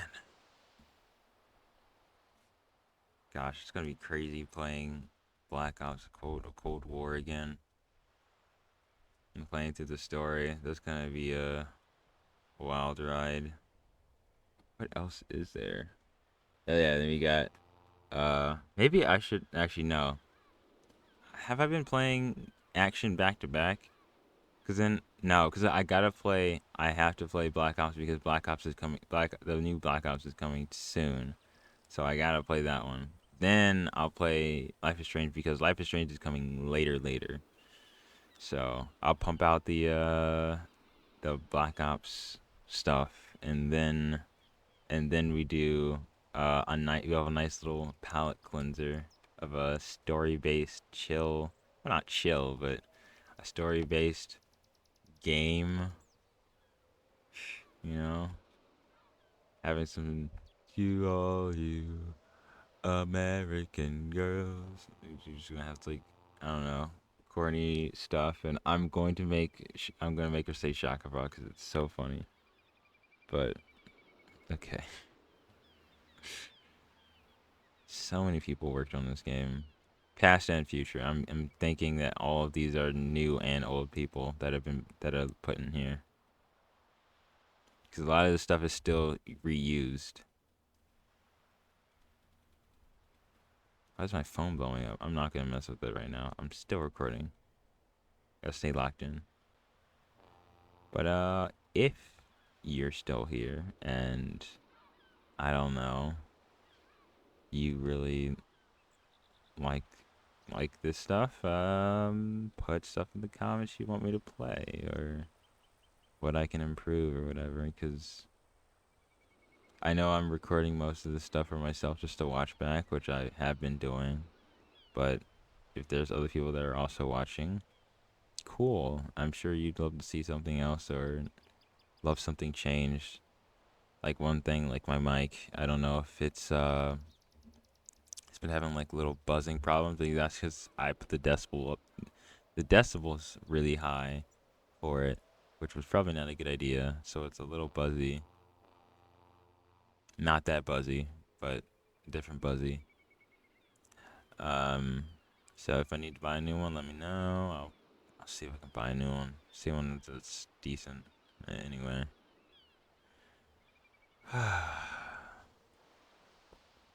Actually, I really like these in credit type of things because I can just sit here and talk for a little bit. We are going to go to the main menu and um can I speed this up? Oh, you can. Oh my gosh. I'll fast forward. Um we will be looking at the extra stuff that is the extra stuff that is at the menu. Cause there are extra stuff you can look at. I didn't. If it wasn't gonna let me, if it was gonna let me skip, I wasn't gonna skip it because I want to show everybody's names, and I was just gonna sit here for like what 3 hours, letting all the credits go through. But yeah, there's some stuff at the end. They added some new stuff in. It's kind of like what's that one game that I forget that released out, and they had some like unreleased stuff be put out and show like what was being built. Oh, Doom has a lot of like they remastered everything, or no, they put all the games together and reopened the multiplayer, and they added like all the like concept art and stuff that they still had, which is great, good for preservation reasons and just to understand how it worked. I do wish they had like explanations on how Doom was built and stuff like that. But I mean, sure, there's like a whole bunch of YouTube videos you could say that, but they're not. They focus on the wrong things. I'll say that they focus on the wrong things. Like I want to know about the company. I'm sure I'm cool. Yeah, I know. But, you know, YouTuber commentary, YouTuber number 256. I know it's like a childhood game to you. Yada yada. You say the same 5 things. Tell me about the company, the game company, the actual individual people there. Don't tell me about the same 2 or 3 people that are always in the front of the company's thing. Like, tell me who are behind it. You know, like, tell me who's modeling these characters. Tell me what's happening in there. Tell me the good and bad things about working there. Like, all they talk about is like surface level stuff about the games that they like or the company that they like, which sucks. I wish it would go into more detail, because you got to understand a lot of these people are like,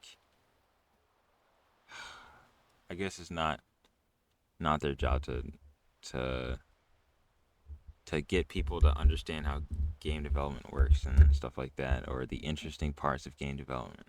Like, I want to know the technical parts, the social parts.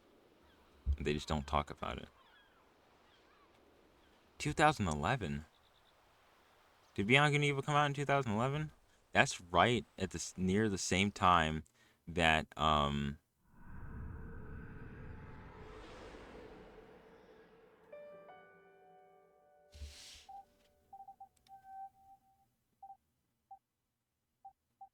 new game, load game, online save, load game.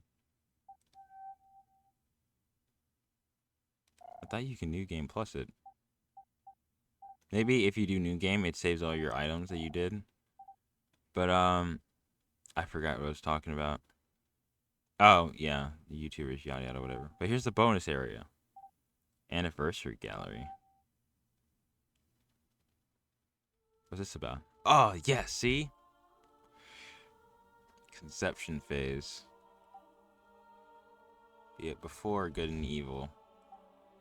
The story begins in the spring of 1999. 2 teams from Ubisoft Montpellier and Ubisoft Paris are putting the final touches on Rayman 2, due out in October. While the team in Paris will soon move on to working on Rayman 3, the team in Ubisoft Montpellier wants to work on a new universe. The team starts the research phase for its new project. First, they explore telling the tale of a young Merlin and the magician and his pet companion Venus. The crocodile? Dang. Or this is probably the companion. Soon, ideas take shape and concepts art for a more urban environment are done. One idea is to tell the story of a young girl sick in bed in the hospital, escaping through her dreams. In a later version, the girl was taking care of orphans in the town slums, finding ways to get by and survive. Look at this concept art. The shape language and the shading is great. Already, the team is thinking about large, expansive, and dangerous environments and intricate cities. In the surrounding deserts, we find all sorts of mismatched encampments to explore. Look at that. That looks sick right here. Dang. The heroine would be able to trade with different merchants, and she would have to infiltrate a religious cult. As the research progresses, environments get a more modern and cyberpunk influence, and spaceships begin making their appearance.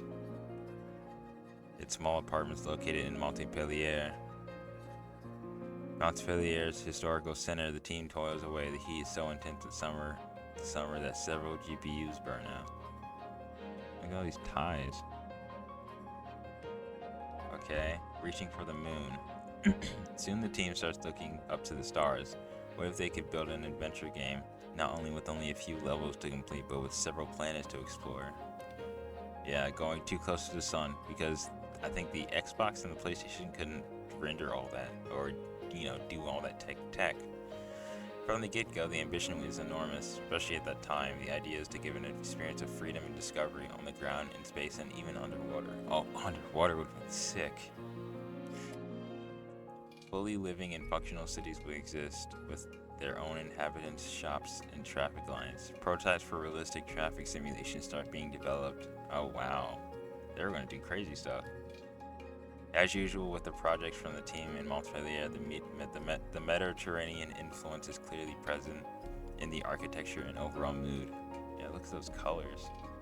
Look at that shapes. I love all the boxes that lead up to this big construction area. I always wanted to draw something like this, but once I start doing it, I just Anyway, military bases would give opportunity for combat and infiltration, even though the team is already thinking of ways to provide interesting gameplay beyond simple violence. Yeah. What's his name? Mark Pell or something, whatever his name was. He really did not want combat in this game, and the team had to fight him for it. Fight to put even a simple amount of combat in. That's why the combat is so simple in the game already. It wasn't there from the get-go, and they really had to fight him to get it in. Soon the team starts looking up to the stars. Oh wait, this is... Okay, a new engine. Jade game editor. Wow. Named after Jade. It's got this creepy little thing here. Looks pretty. I wonder if you can... I wonder if it's open source. If they ever released it out. 1999 movie picture. This was in 1999 they started thinking about this? Dang. In fall 1999. In parallel to the conception of the universe, programmers developed the technology that will allow them to create these large and open worlds. The Jade engine was born. Wow, look at this. It does look like every other engine, sort of, kind of. Someone says Hangar. Danner's Mansion intro. Raster's properties. Dang, this looks really cool. I mean, look at the... I don't know, such good colors in the engine. The Jade engine was fully integrated, allowing developers to create assets directly in engine. Yeah, that's awesome. And see their changes being updated in real time. A massive leap forward for the time, I'm sure. The Jade engine could do it all. It even featured a snake minigame for the calmer hours of the day, and a secret button would send a programmer to bring you a cup of coffee. Secret button would send a programmer. Cafe. Oh, cafe. After Bianca and Evil, the Jade engine would evolve and be used for a number of big franchises at Ubisoft. Some parts of it can still be found in today's engines. That's cool. And Vertex skin. Wait, are they building her in the engine? If they're building her in the engine, that's crazy.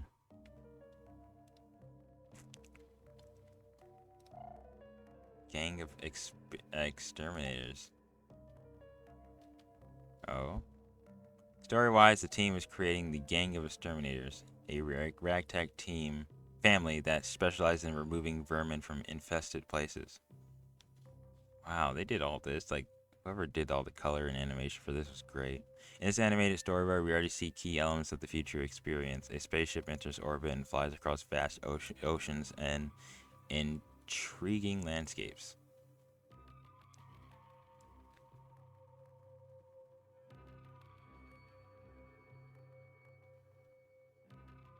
This is so cool. I know this is tiring to do though.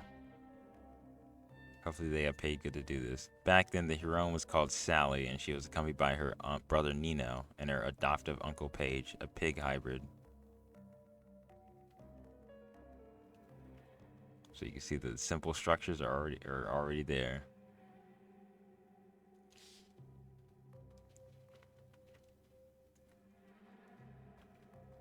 Sick. First storyboards. The team had to ship a demo for a few levels to demonstrate their intent. The storyboard shows a gameplay sequence with Salary entering a warehouse. I do remember seeing it. That's where the cow print pants come from and the red shirt comes from. People weren't impressed by it though, which kind of sucks. I mean, it did seem kind of everywhere, but you know, it was a demo. A warehouse that will later become the basis of the Nutriplus factory. Sally had to move around dangerous environments to get to the source of the infestation. Love her hat. She gets a lot of covered in acidic substance that spots strange tracks on the ground. Sally is still in touch with the rest of the gang, Pey'j and Nino, thanks to their remarkable headgear. Sally, what was that noise? Sally, my bad, guys.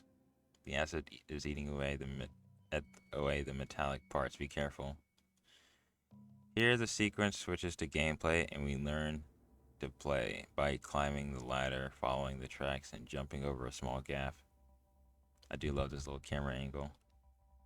The second jump requires some momentum before we get to sliding down a chain and spotting some more shrimp-like tracks.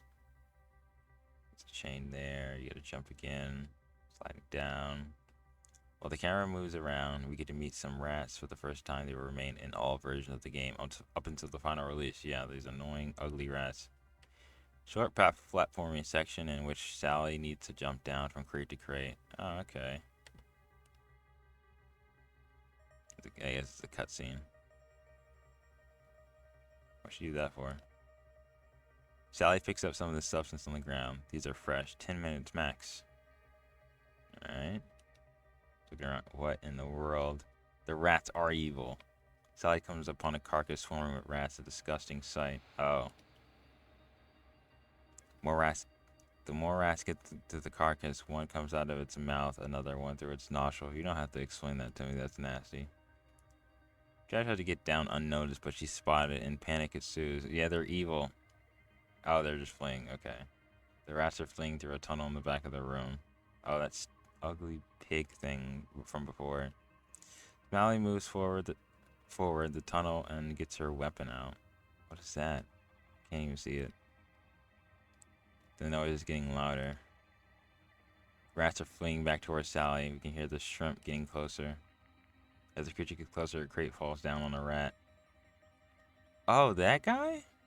Finally get a good look at the boss. It's a 3D model, and animations will be used in the final game for a Stachys erectus, a small and harmless animal to photograph. Yeah, I guess it was bad back then. It's very cute. Building a demo. Wow, look at this. Oh wow, even the chain and everything. Oh, and you gotta jump down here in this platforming bit. Oh, that's so cool. The date for the presentation of the demo is set February 2000. Here is the entrance to the warehouse, complete with tutorial jumps and a chain going down the abyss. Did they model her with the little hat on? I need to see old Sally. And here's another room of the warehouse with the infamous shrimp tracks we saw in the storyboard. Ah, I can see it. That's sick. Leaving the mountain of boxes and crates. Another sequence has us fly through a dangerous canyon aboard an absolutely adorable looking spaceship. Yeah, look at it. It's like pink bubblegum fin flavor. Later in the demo, Sally learns that the infestations were caused by a mysterious cult ruled by quite creepy looking priests. Oh yeah, look at them. Oh gosh, you're gonna have all these different faces for them. The adventure leads her to their lair, a dark and nightmarish location, where she needs to activate crystals to open imposing doors and progress further down. Geez, you can see them tortured in here. Thousands of them. Millions of them. Jeez. Some of this is still here. There is not much left to the sinister environments that make up the cult's lair, but we have music. But yeah, you can see. That's so cool that they still have some of this stuff. In this level, Promenade, Sally's footsteps produce the piano notes we can hear in the music, creating a very eerie effect. I'm so glad game companies store their stuff still. Especially since you need to go through a long corridor under striking arches leading to an imposing door.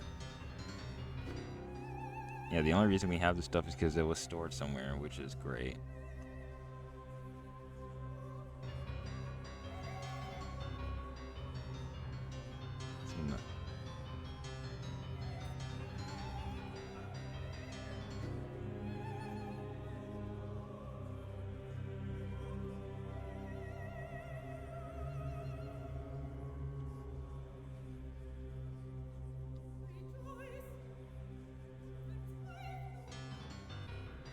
Did they get to sing this? Yeah, this is around 2000, which is crazy. Like, doing all this at 2000 is honestly mind-blowing. Like, we didn't have Half-Life yet. I mean, Half-Life, yeah, we didn't have Half-Life yet. Half-Life 2, I mean. We didn't have Hydrophobia. Like, honestly crazy. Sally then needs to cross a maze of tunnels with this music playing leading to a conversion space inside a massive conio-shaped room. Jeez. When we then get to the grandiose, ominous sacrifice room where those who resist meet their end. Probably a good place for a boss fight, yeah.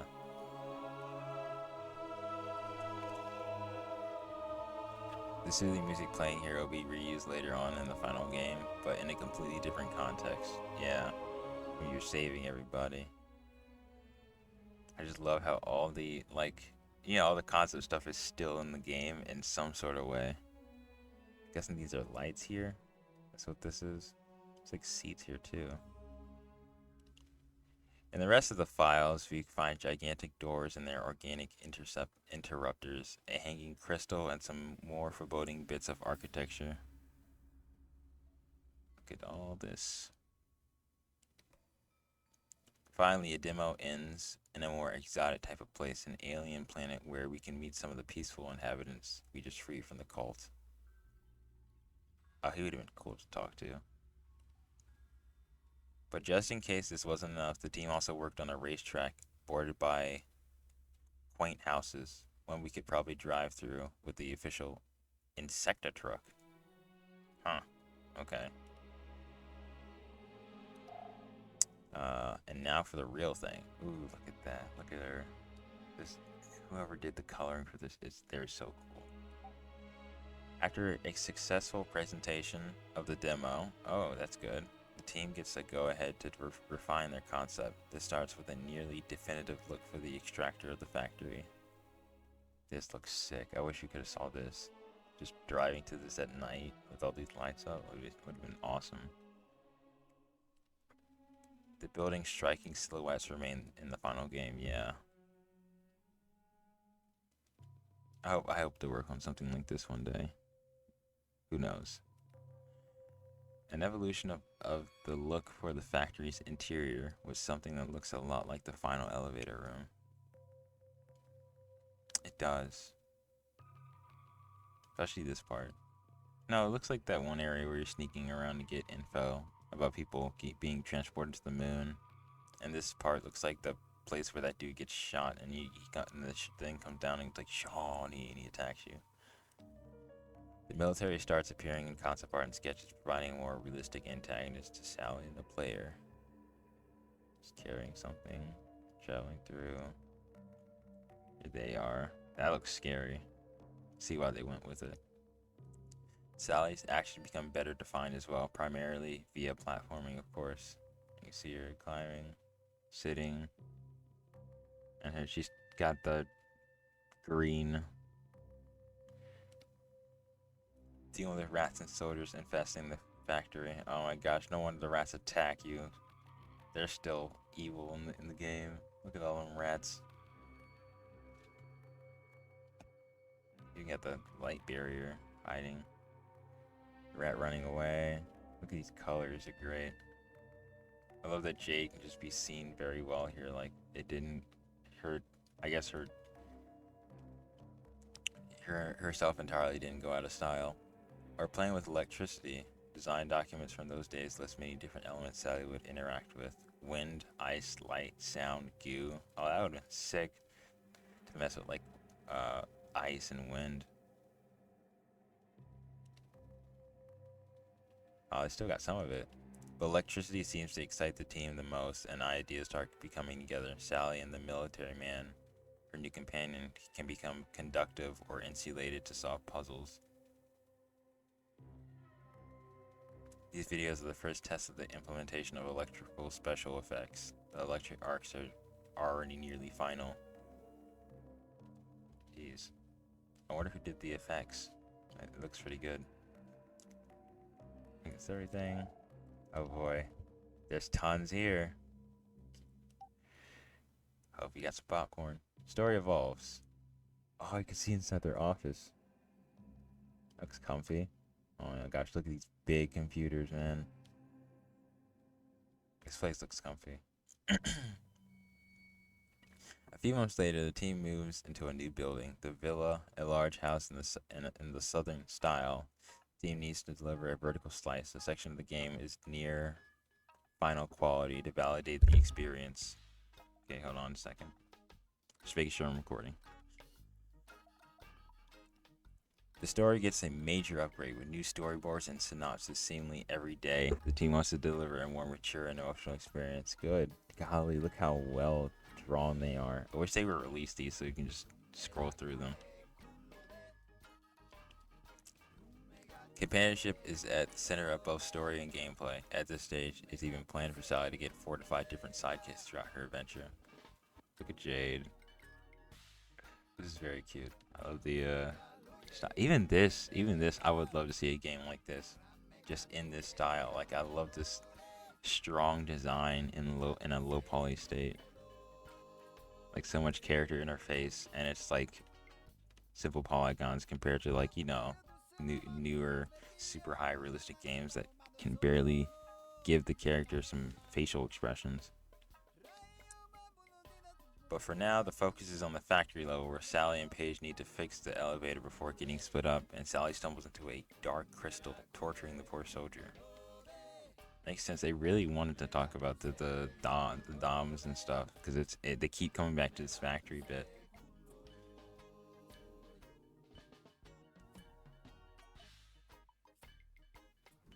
Gosh, I want to know who did the storyboards.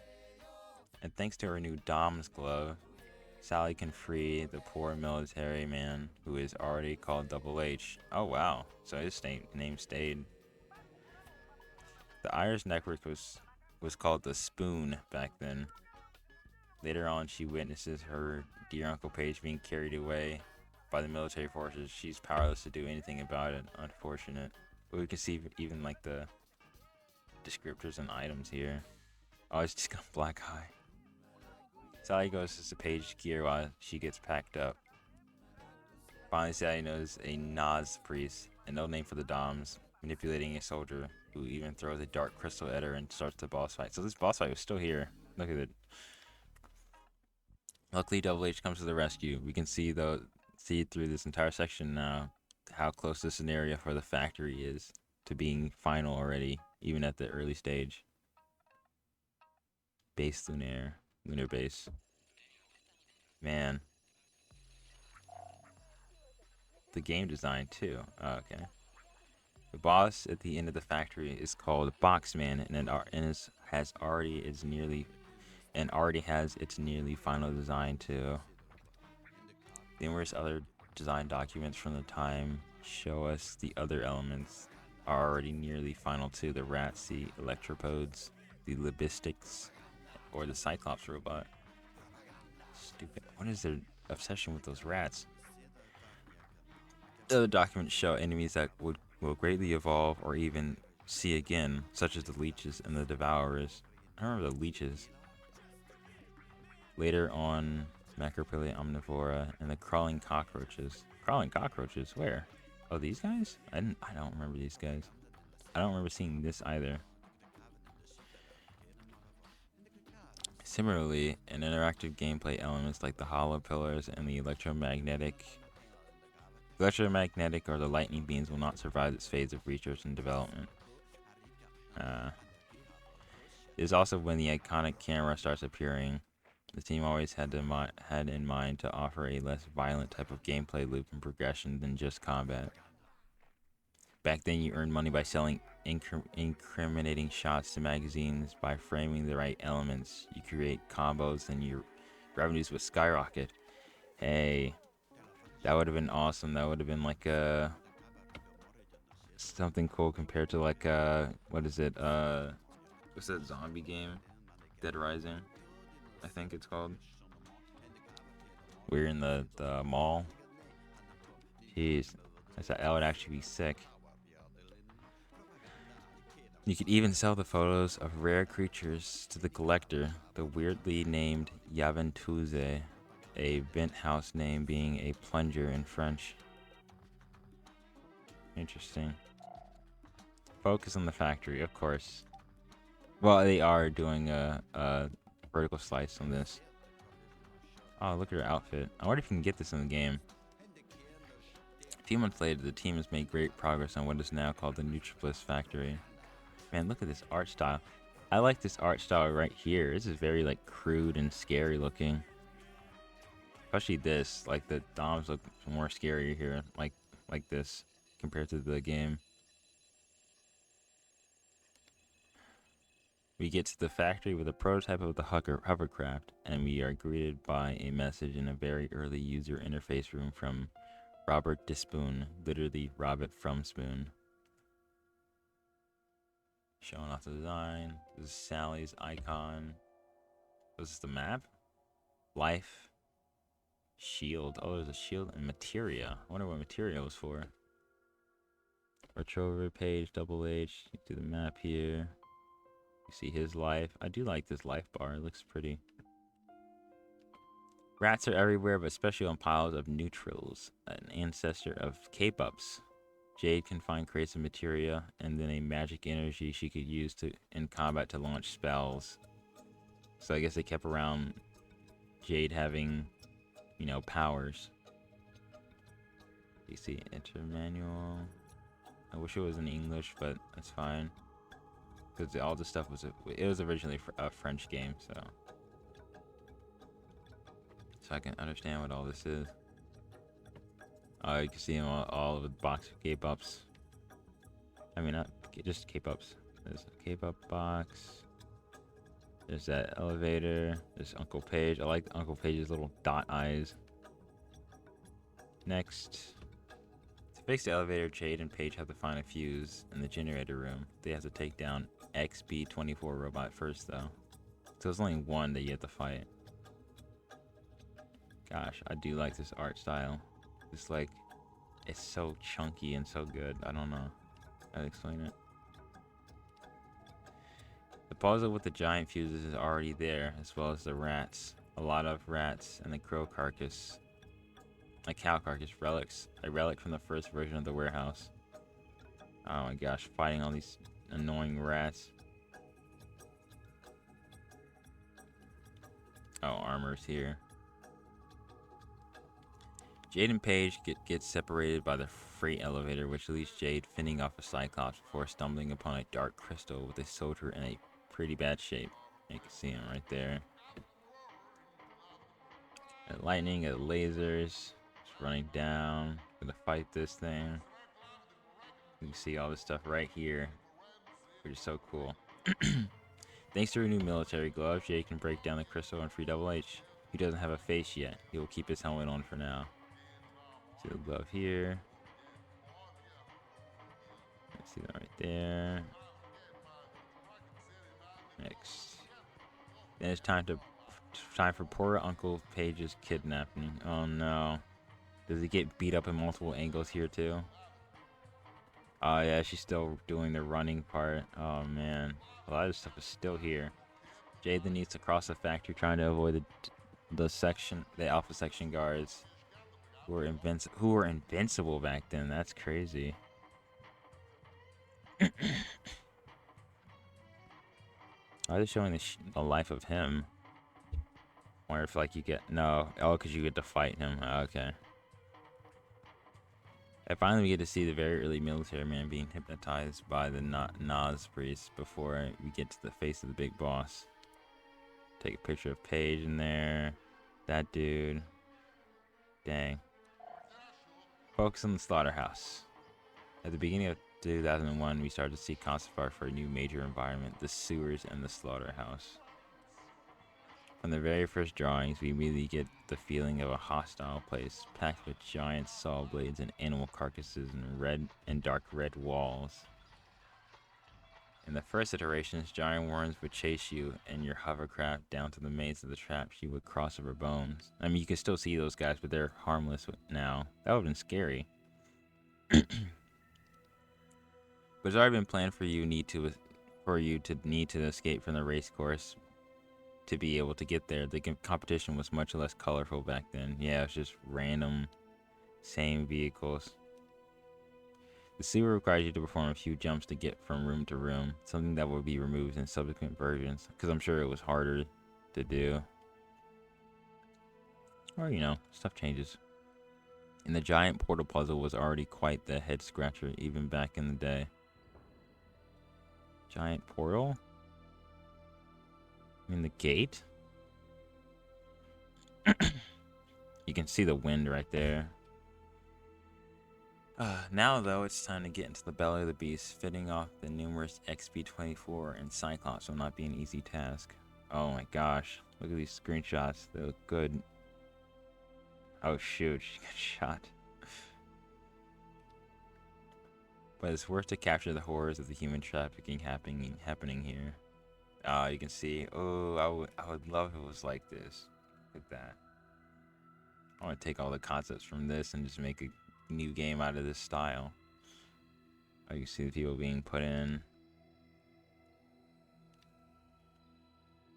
Before having to escape the police robot that chases us back even through the sewers. Oh, this guy. Okay. The world takes shape. That is not all the team is making progress on. The adventure now begins with Pey'j's workshop called Home. Look at his... He's waving his even in this one. And the hangar starts taking shape. Everything looks sick. Ooh, this looks pretty. From there, we can get to the hovercraft and visit Hillys, and get to a very early version of Black Isle. We can fight an early version of the Petromalax. This level was added late in the process as a way to spend more time and connect deeper with Pey'j. Do love that she uses kicks and punches instead of her Daijo. Finally, the team has not forgotten about its objective to get players a sense of discovery and exploration. Early prototypes of Beluga allow players to fly across Hillys. But also in space, where you can get to meet a familiar yet very creepy type of creature. Oh, look at that. There's like 2 planets here still.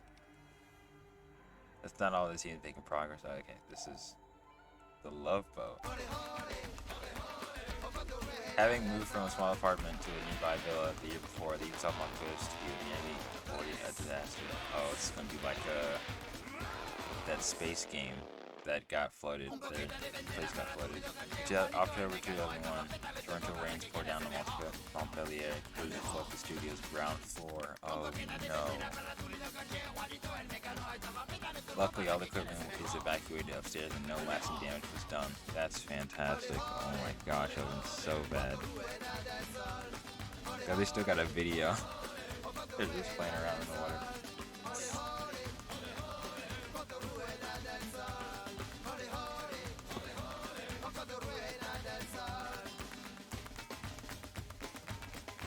Jeez. That's why you always back up your stuff. Just playing around in the water. Vertical slice. Here it is. December 2001, the team finally reaches the vertical slice stage and captures gameplay sequences to showcase it internally. This footage without sound features a walkthrough of the vertical slice beginning at home in Pey'j's workshop.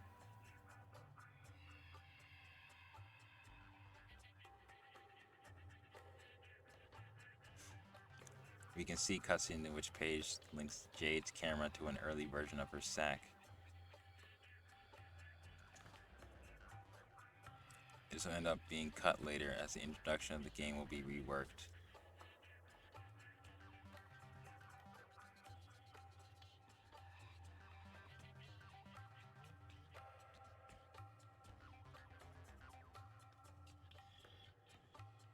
It's interesting to note that some elements like the cutscene will change very little until the final game is shipped. The hovercraft also gets a brand new look since July. Yeah, it changed to a metal thing. The second part of the vertical slice takes place on the Black Isle, where we first encounter a pack of Palinurus. Perfect opportunity to showcase some hand-to-hand combat. No Daijo in sight at this stage in development. Oh gosh, this combat seems more responsive. The Palinurus also breathe a dangerous poisonous gas for some oxy pills were planned at some point to get rid of the sickness.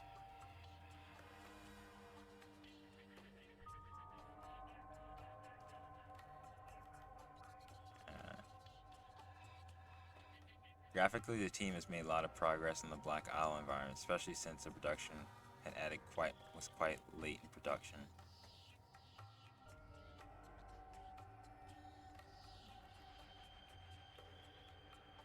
And this looks awesome. At least the animations are still being used.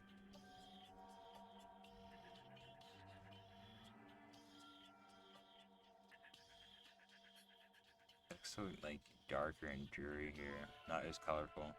Pey'j's super action already exists. The jet boots might not produce their super puff of smoke yet, but they are still already effective. The mighty Petrolax was already pretty scary back then. Don't touch it while it's spinning. But don't forget to help Pey'j when he's being electrocuted by the jellyfish. They died. Oh, look at that. That's awesome. That camera UI looks great. Oh, you can see its health.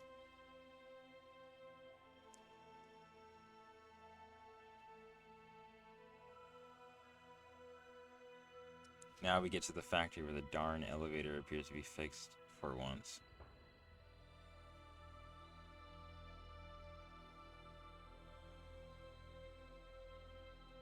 Oh, it detects people in view. Or detects items in view.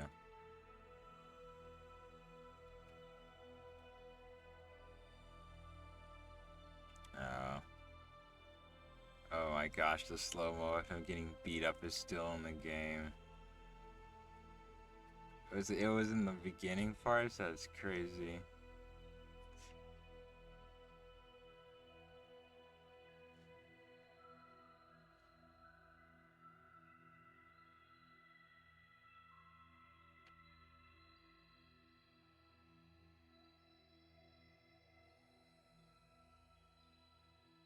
The kidnapping Uncle Pey'j was already soul-crushing even back then.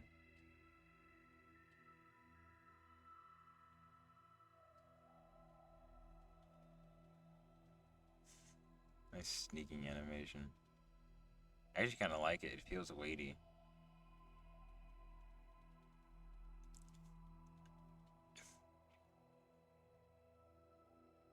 It's beady eyes. You can see him. There's Uncle Pey'j there. Okay, first internal trailer. Thanks to the gameplay recorded for the vertical slice, the team is able to edit a short internal hype trailer.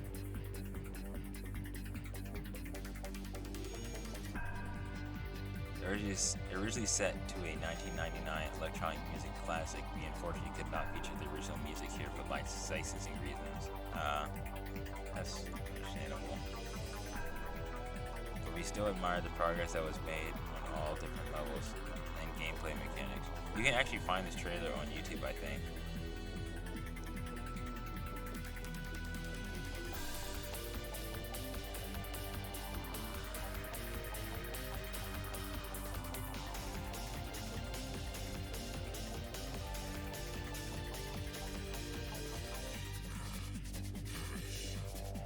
On top of the previous footage, we can see early prototypes of the open world combat against the flying snake, even dogfighting in orbit.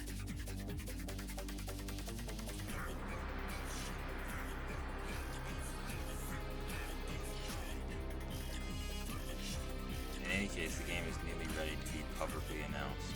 Oh boy. Exciting. Let's see what we got. Public reveal. Getting ready. And it is early 2002, and while the team is not as tired as our friend DomZ, a big decision has been made. The game will be revealed publicly at E3. Hold on, can you go back? The team therefore gets ready to a hectic few months as much work remains to be done and content needs to be up and snuff for a public demo. Basically, overworking them. On Black Isle, a new cutscene provides Pey'j with his favorite Baronico D53. He has a cigarette in his mouth. It was apparent that our new favorite uncle has taken up smoking as a New Year resolution. Boy, they had him smoking before. I guess to make him seem even more old and war-ridden, I guess. The broken elevator on the factory gets a new introductory cutscene too.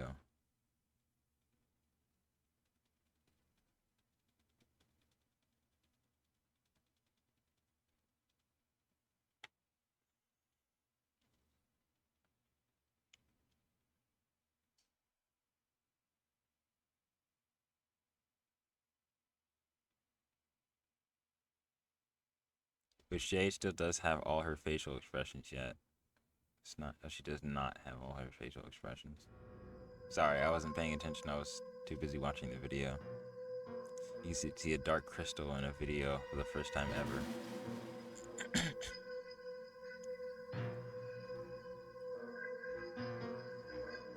The music playing here is one from the same time frame called Stress. It will not feature in the final game.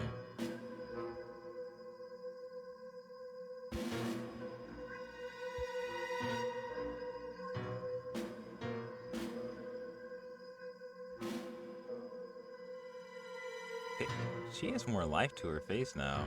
She seems to have like more hair strands and her eyes are more developed. Because I see lashes now. I don't think she had lashes before. This is a gameplay sequence that ended up being cut in the slaughterhouse. Oh, the big thing coming after you guys. Are you taking a picture? Finally, the first interaction with the terrible Krochaks has been added, much to the misfortune of our companions. Well, get them off. I'm just recording them. Nearly there. Oh, changing outfits. April, only a few more weeks to go. The work on cutscenes is ongoing, like here on Black Isle. Oh, Pey'j is a little different.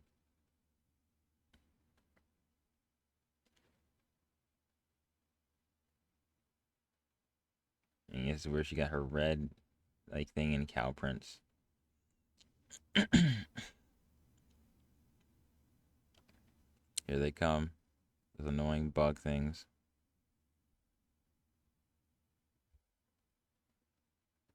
Man, this game was still pretty back then.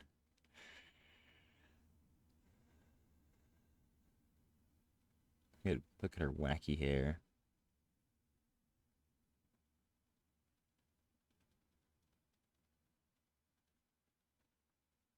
She seems to have more personality in her face than the actual game, the newer version. Well, it seems like it, I guess, because her face is simple, and we get versions with temporary music and voices. Don't mind the bug. Petro Milex dying here.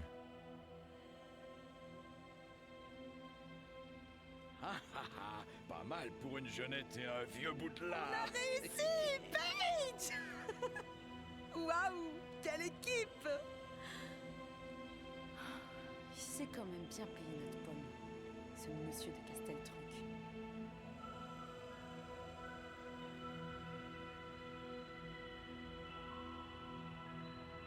Félicitations. Say hello to the first look of Han. Oh, I'm sorry, I was too immersed. Mademoiselle Sally, je crois que je vous dois quelques explications. Oh, it just all falls off.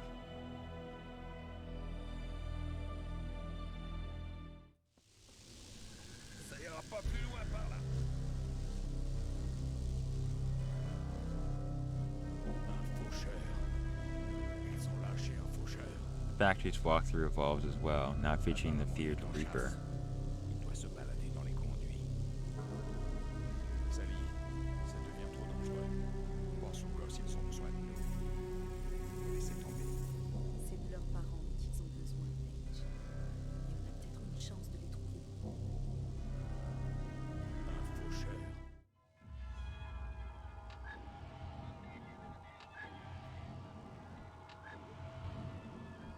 I love this look of the way finally gets his face. I love this look of Jade.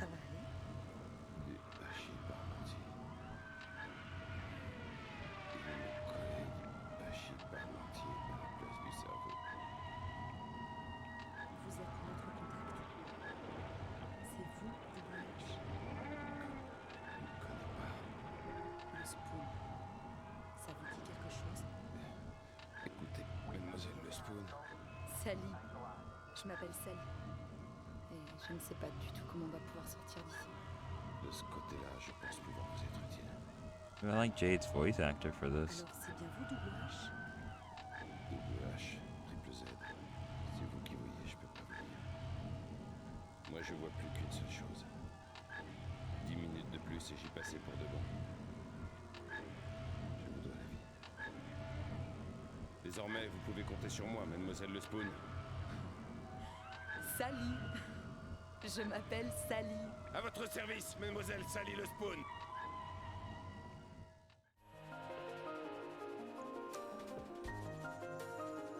The music we hear now is called Hillys Ballad, but it will not feature in the final game. But it is similar to the iconic one. Does sound nice.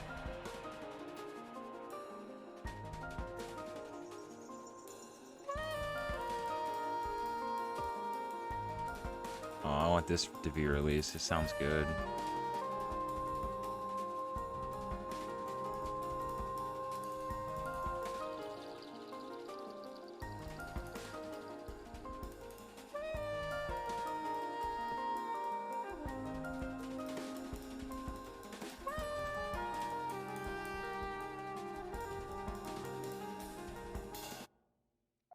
So sick. Between good and evil. The month of April is rich with new updates to the game. Here we explore more of Hillys with the hovercraft and environments we will not see in the future. Which sucks, because all this stuff looks great. Actually, this area. This kind of reminds you of KOTOR a bit. The exterior of the lighthouse takes shape as well, including a small inhabitants. The prototype versions of the orphans did not include animal hybrids yet. Look at the eyes. Here is a look of some of the concept art that were done for the orphans and the different kids we could encounter during the game.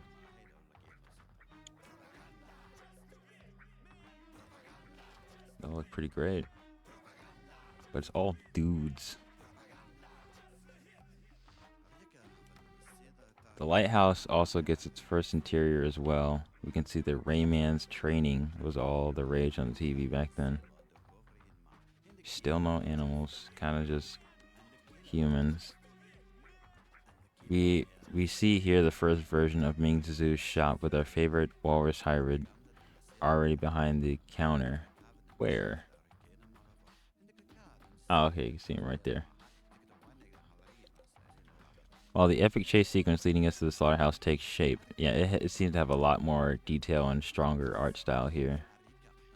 And the very first aircraft and flying machines start populating the skies of Hillys, a very important element to make the world feel alive. A beluga allows us to discover more of Hillys from above, with early versions of the volcano, the city, and also the satellite in orbit. Jeez, it looks so cool. The user interface also gets touched up with introductions of the iconic handmade font and the famous circular menu that will set the game apart from its peers.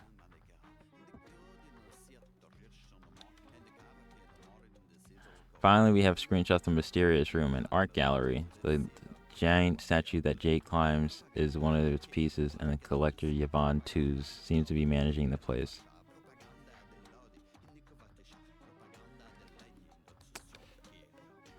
Oh wait, did I? Okay. The month of April was rich with new updates to the game. Well, I already get all this. Okay. E3 2002 visuals. Battle stations. Ooh, this looks cool. This actually looks really cool. They're just changing it, and then they made it her eye. Battle stations, everyone. It's mid-April, and the team needs to produce the communication assets in less than a month for E3. Jeez. The first with the key art here and its different iterations. I do like this one where it's kind of her face kind of just staying there. I like this one because it's simple, but adding that to fill the screen is nice. I don't like that they took away her face though. The gigantic 22-meter long, 6-meter high banner to decorate the project's area and the Ubisoft booth. Wow. They had to cut it so they could put it up.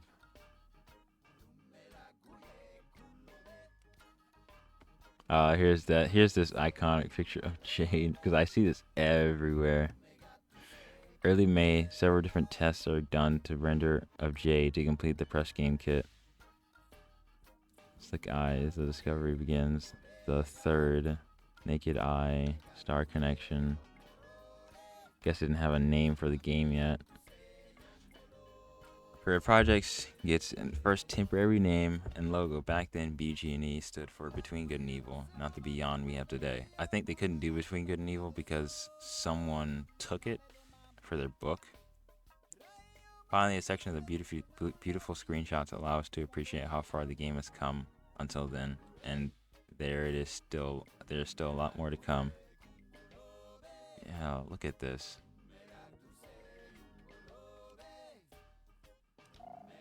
E3 2022 2002 videos. On the video front, the video team has produced a video first of the General Craig's speech to feature in the demo, complete with marching alpha sections and peculiar looking DOMZ. Have broken through our protective borders and infiltrated your city. Each and every day, they stab you in the back. That Rayman art style is still here. A son. Enough is enough.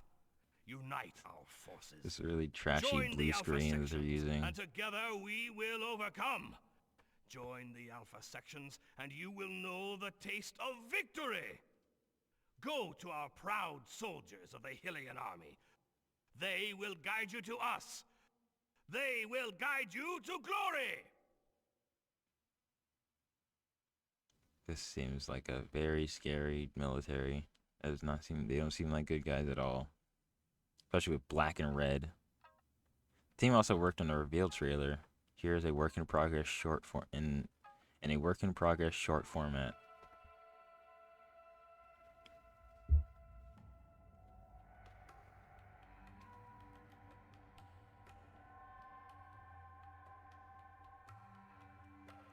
We see the different sequences from the slaughterhouse that ended up being cut, like the giant worm chase.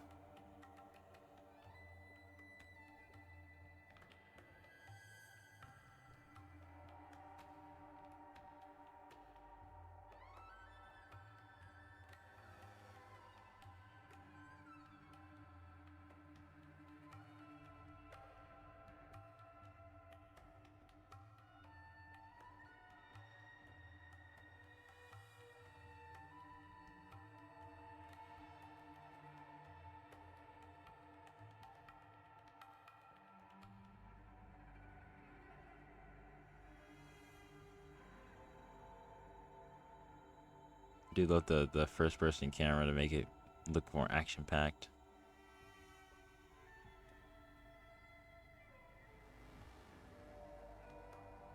Oh, there it is, trying to control her again. That's why her eyes are glowing every time she encounters one of those. I think they left that in there as a secret.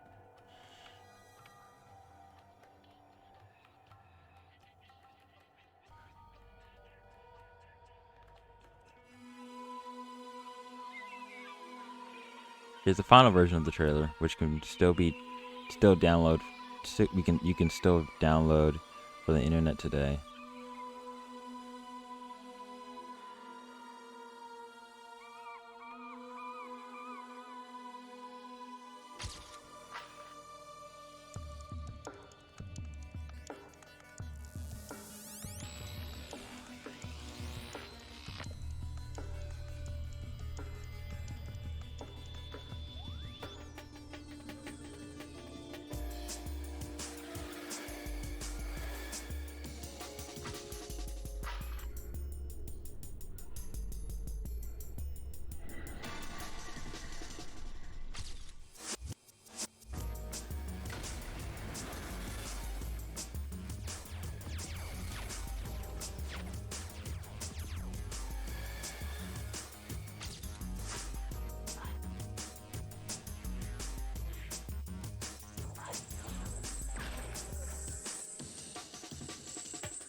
This is sick.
Oh, they weren't pearls before. They were like shards.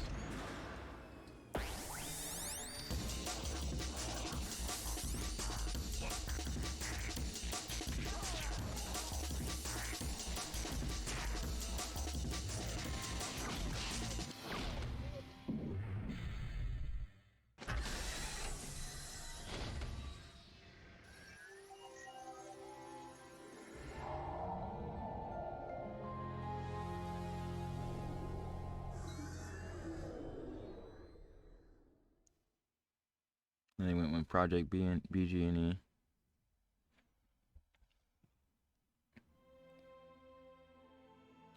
All right. E3 2002 feedback. Yeah, I heard it wasn't too good. On May 16th, 2002, Ubisoft sends out a press release to officially announce Project BG&E, alongside a few screenshots and the promise of a world with no bounds. This looks great. From May 22 to May 26, a few members of the team go to Los Angeles to attend E3 and present the game to journalists all over the world. On the massive Ubisoft booth, Project BG&E had a hard time keeping up with the company's other monster franchises, I'm sure. You had Splinter Cell, Tom Clancy, yeah. You guys put Rayman 3. You guys put her up against some crazy competition. Press coverage is thin, but positive. Journalists seem to really like the demo featuring a part of Black Isle and the free exploration of Hillys and the hovercraft in Beluga. The trailer will release on the internet a few days later on May 28th with a new promise is made. The game is announced to release in early 2003. No. Hold on. Give them some time. May 2003, you crazy? Production phase. Golly. Story of the DomZ. With the game now in production and a tentative release date looming, it is time to make some tough choices. Two important elements will soon disappear: toil and the Naj. Story recap tells us that the DomZ were not always the evil entity that we now know. Back then, they were a peaceful alien tribe bullied by the Purple Forces, old Alpha sections. You can see this in this excerpt from the General Keck's propaganda speech, how the peaceful DomZ are now represented by a belligerent people with bloodthirsty eyes. Just hitting them with sticks. Okay. This is kind of silly. Jade's adventure would originally bring her to the Purple Forces, moon base, to free Toil, a DomZ who had known Jade since childhood. Toil was planned to become Jade's third companion after Pey'j and Double H. She was supposed to be the one to reveal her power and true name, Shawnee. Also, that's her true name, not Jade. Jade was a cover-up name. But the Purple Forces are manipulated by another entity, the Naz, and originally unified with the peaceful DomZ as one species. They became their evil nemesis after an eternal war. Originally, Jade should have helped the DomZ against the Naz even further, notably by crossing interdimensional portals that would lead her to the world of the DomZ. That would have been crazy. Oh my gosh, yeah, this would have been crazy to go to.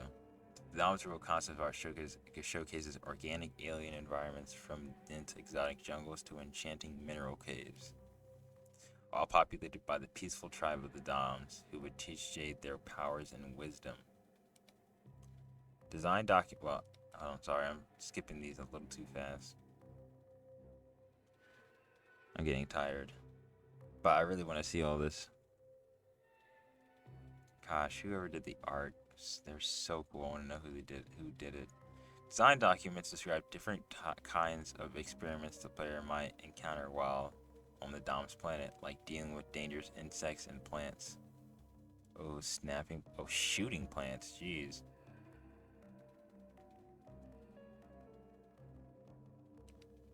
Don't step on the DomZ food supply, otherwise Jade might end up covered in very sticky substance, and a flashlight would have helped against some of the more exotic foes.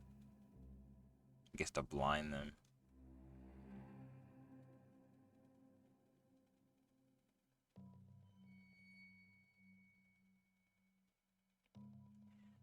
But at the end of 2002, it decided to simplify the story. The Nas and Toil are cut, letting the team focus instead on making the new DomZ the great evil we all know today.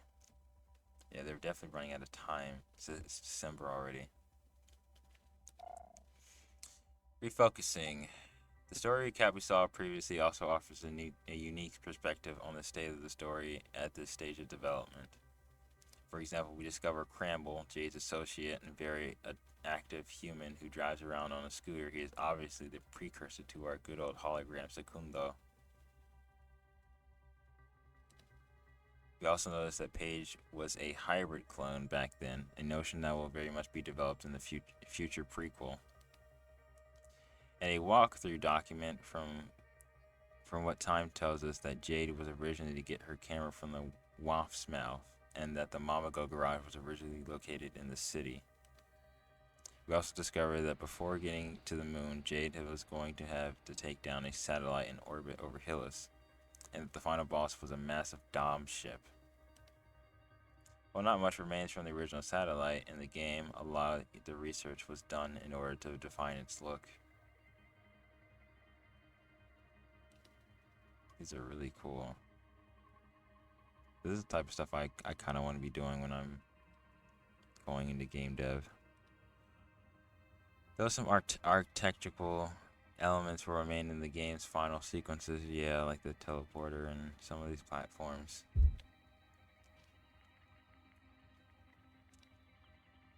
What's this? In terms of story, barely a few weeks after the first synopsis was written, an animated storyboard for the new introduction was already been prototyped.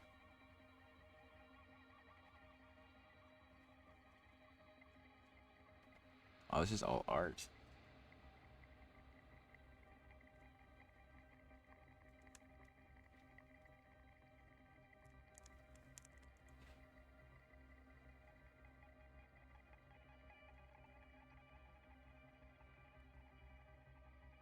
She's 22?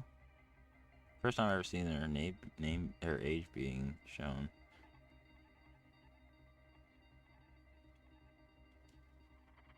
She's a year older than me.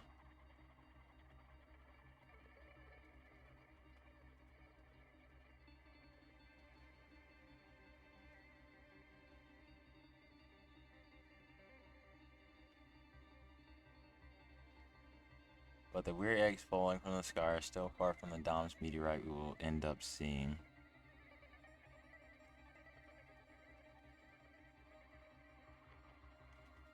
Oh, the kids actually don't get caught in this one. Progress is being made as the final structure of the story takes shape, though more content will end up being cut, I'm sure, because they gave you 1 year to do it. Such as characters you will never meet: a mother, organizer of the hovercraft races, and her lobotomized sons, or the smuggler, all part of the slaughterhouse levels. Story recap we saw previously also offers a unique perspective on the state of the story at this. Oh, okay, this is Tour of Hillys. And it is finally the time for the Mamago family to come into their own. The garage is being iterated on throughout the end of the year, alongside its endearing musical signature. Oh. Sorry, I skipped. I didn't know it was a video.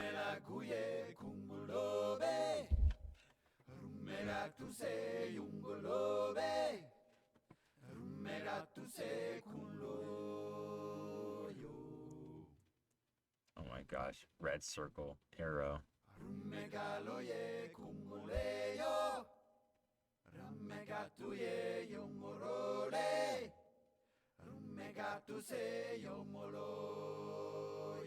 I think this is the...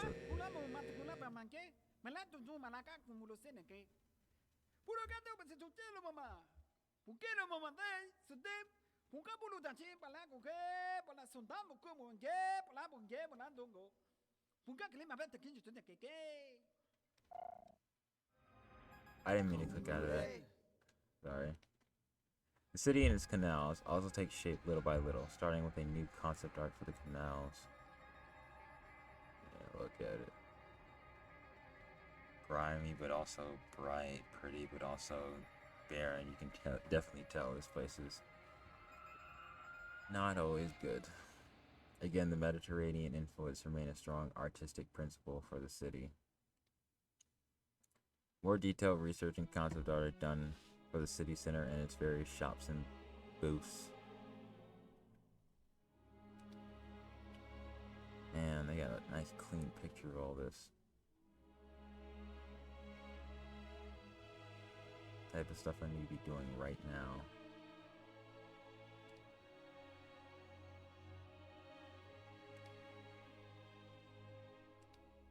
Handwritten lists on the concept art drawings tell us more about what could have been. We see mentions of Nino's house, for example. Oh, Nino was still in the game? Dang. Imagine they had more time. What could have been. And finally, the first 3D modelization start to appear during the fall of 2002. This is what happens when you have crunch. All this cool stuff gets thrown away. Finally, another two iconic elements of the game get conceptualized in the fall: the fishing boats and the DomZ tornadoes. All aboard the USS Hovercraft. It's 10-minute gameplay footage dated November 2022. We see a good look at Hillys from the sea. The boats are present in navigating, and we see occurrences of the first version of the DomZ attack from the sky, happening randomly throughout the day. That would be cool if it was happening just randomly, and you had to protect everybody. And the world of Hillys looks more and more like the one we know today. We can still marvel at the technical breakthroughs that made this game possible back then, especially this water. Look at that. And the animations and the way it bobs. It's probably why they're standing here. We can interact with the following water with real-time reflections under a continuous day and night cycle without loading and on a very large map. Truly pioneering set of innovations. Yes. Real-time reflections is crazy though. At 2002, I mean, compared to what the seamless loading of space and planet that they did, I'm not surprised. Whoever they had as technical support was crazy.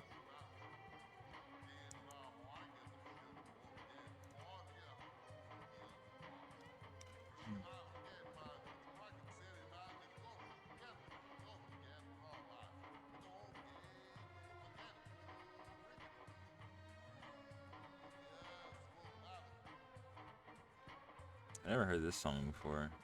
Again, this is an unreleased, unused one. Are we going to Mama Goes? I hope I'm not missing anything when I have this down. When I say hide UI.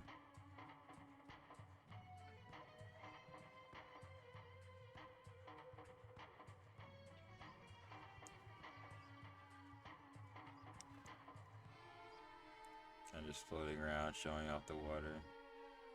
Still a little broken, but hey, who isn't broken? I remember this area.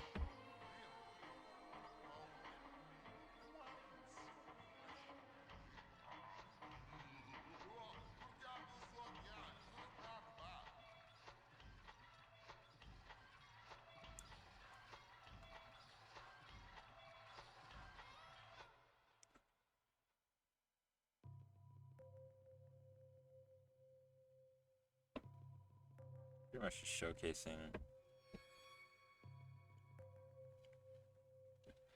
all the water areas.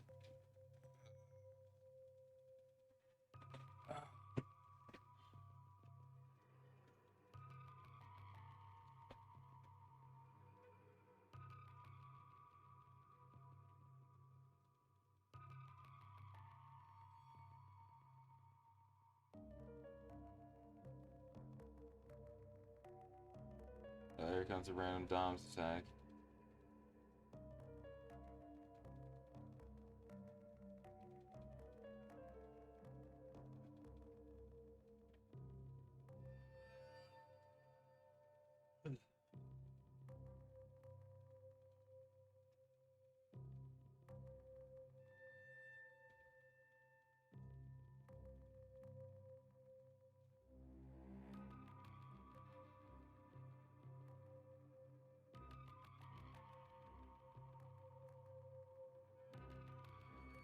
I'm guessing most of this is just a lot of swimming around, showing off the, yeah, just showing off the world and such.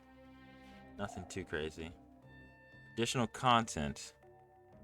2003, it's a year of the release.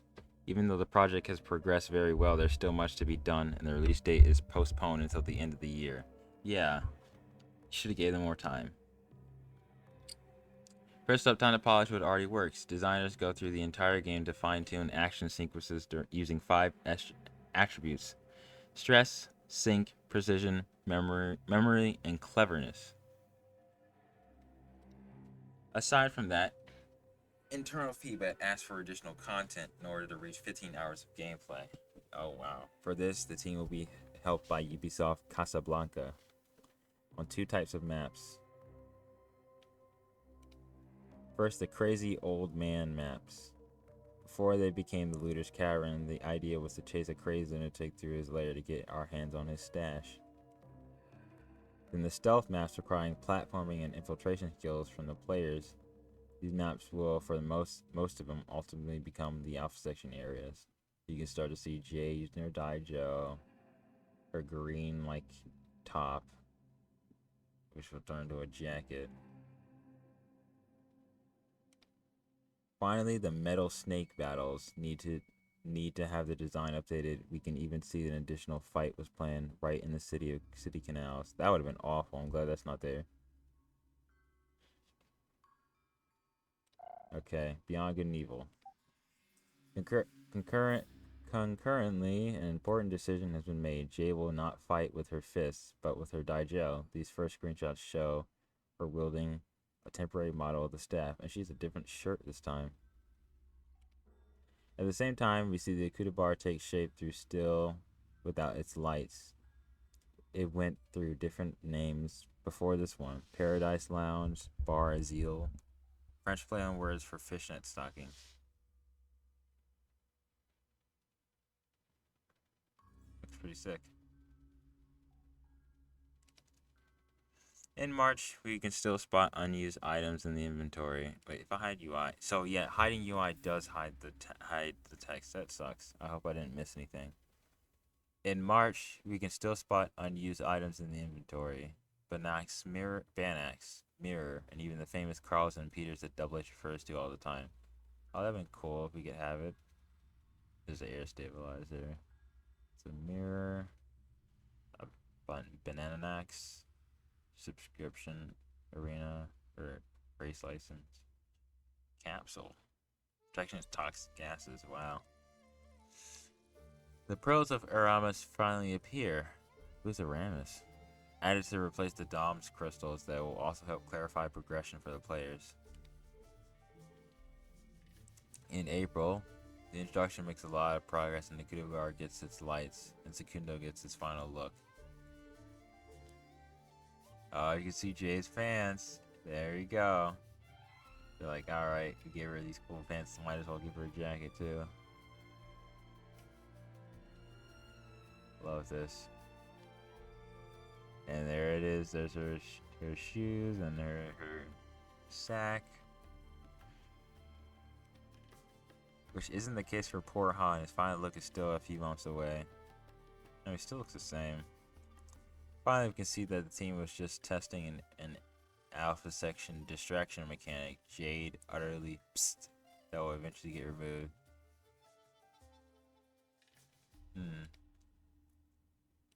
Oh my gosh, okay.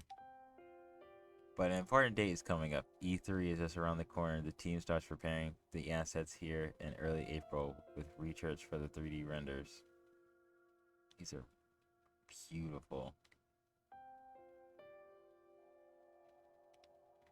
Different renders are tested throughout the month before the final one gets polished, and additional details. In the original scenario, Jade would have visited this skyscraper. That would have been sick. Look at this gigantic city that looks like it's full of life.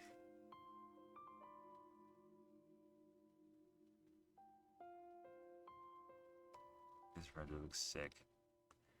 The logo is designed this time with a name that should have sounded a bit more familiar. Beyond Good and Evil. Beyond Good and Evil. I do remember this render. I don't remember this render though. Oh, I do like these styles that they're going for. And it starts to get refined more to be easy to look at. A propaganda poster for the Alpha section designed to decorate Ubisoft's booth at E3. Screenshots are also selected in the last few weeks before the event as the game gets more and more polished.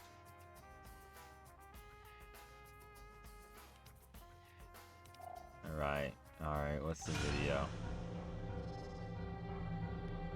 As far as video preparation, the first iterations for the E3 trailer happened in early April, but the final result will look quite different. They're using that stupid sound where if the DomZ spot you.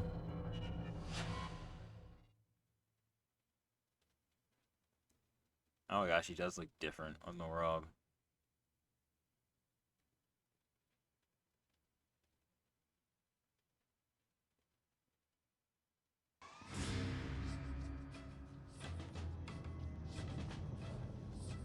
Oh, the plain word text.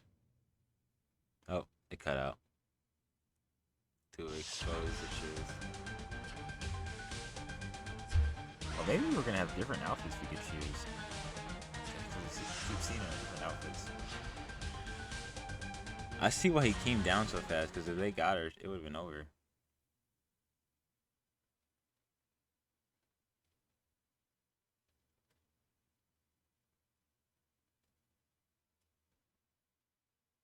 Oh, the move is still there too. I mean, this is around the time it's about to be released, so.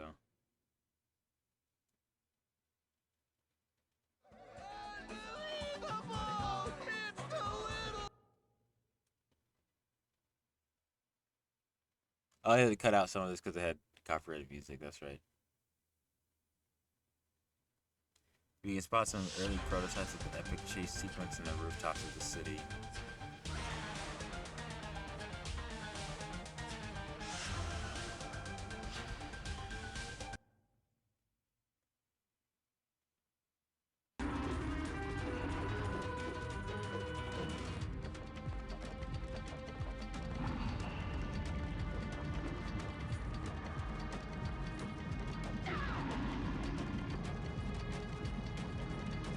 I didn't even think about doing that to attack it.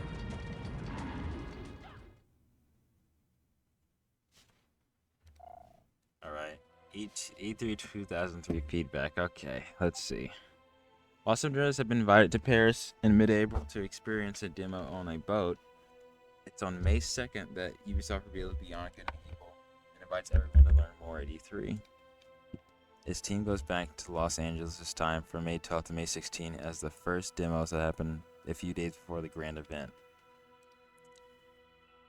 The new demo allows journalists to play the first few levels of the game, with their critical feedback being very positive. Well, that's good.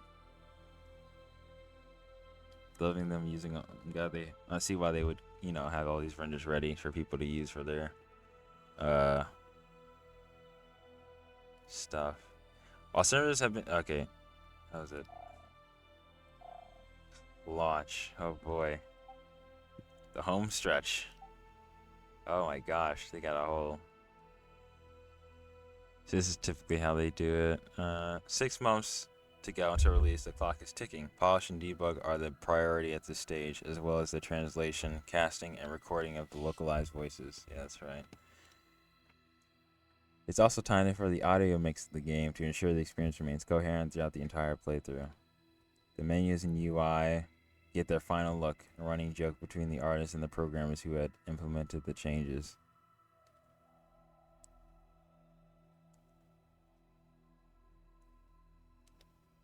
Performance optimization in progress, with the team having to comb through the entire set of textures in the game to remove the unused ones. That way it doesn't bloat anything. Short on time, the team decides to showcase the game's final sequence through photos in the credits rather than a full-fledged cutscenes. Not all of them make the cut. Yeah, that sucks. I remember hearing about that. Visuals for launch. Nice, I do like this picture. It's also time to prepare the communication assets for the game release. The iconic camera shutter and game logo gets finalized between May and June. Numerous tests and captures from the game are done between July and August to create the final game cover, step by step. Oh, we got this picture. This one looks good. With like the city at the bottom. Young and Evil sketch. There's one of like the actual character model. This one's a bit edited. Seems a few of these are just edited. Of course, this one looks awesome. Yeah, they went through multiple iterations. Expose the conspiracy, capture the truth. As the rebellious action reporter Jade, you must penetrate your leader's web of lies and expose the dark secrets.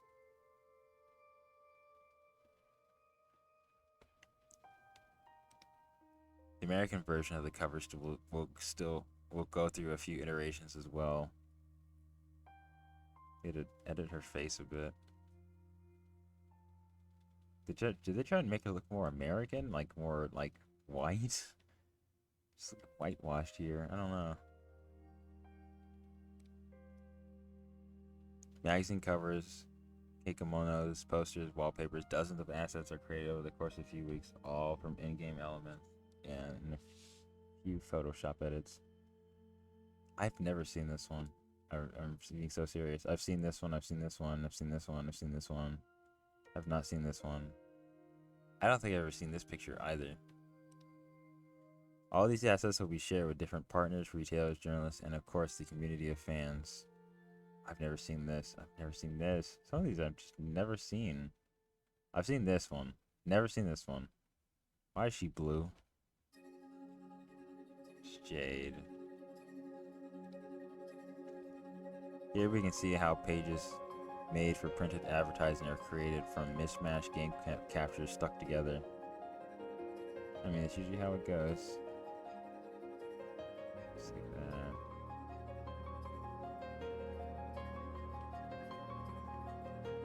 Add a bit of like noise. Create a cohesive piece in its various iterations and formats. Each of these can amount to several weeks of work for a small team. I'm sure to get the right look.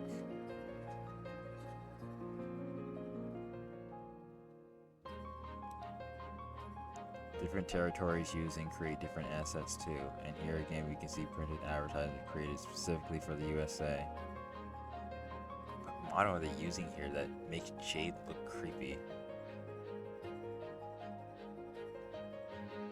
I guess they had to make it look more goofy for the USA. This seems really silly. Especially this too. Like, why is this laser like this?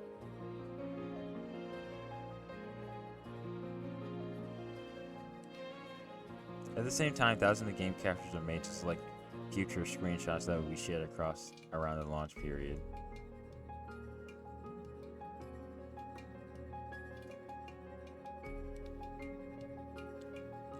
But the work does not stop with the release of the game. At the end of November, Jackie's exterior shows off his skills to the camera to help create the final poster. Oh, I like this one. This looks fire.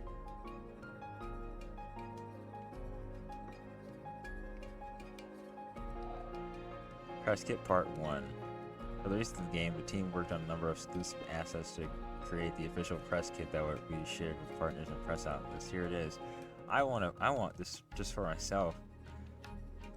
Oh my gosh. Discovering an emotion. Beyond Good and Evil tells a story not only one of a distant planet and its tragedies, but one of human adventure by recounting the life, passions, and emotions of a new Huron.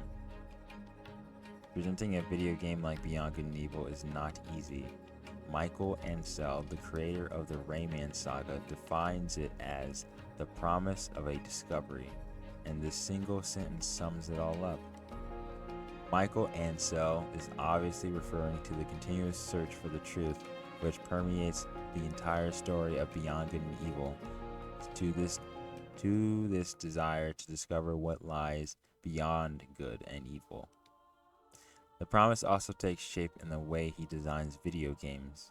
Beyond Good and Evil is an epic journey, an epic adventure, and an adventure that makes us discover a world in its entirety and much more.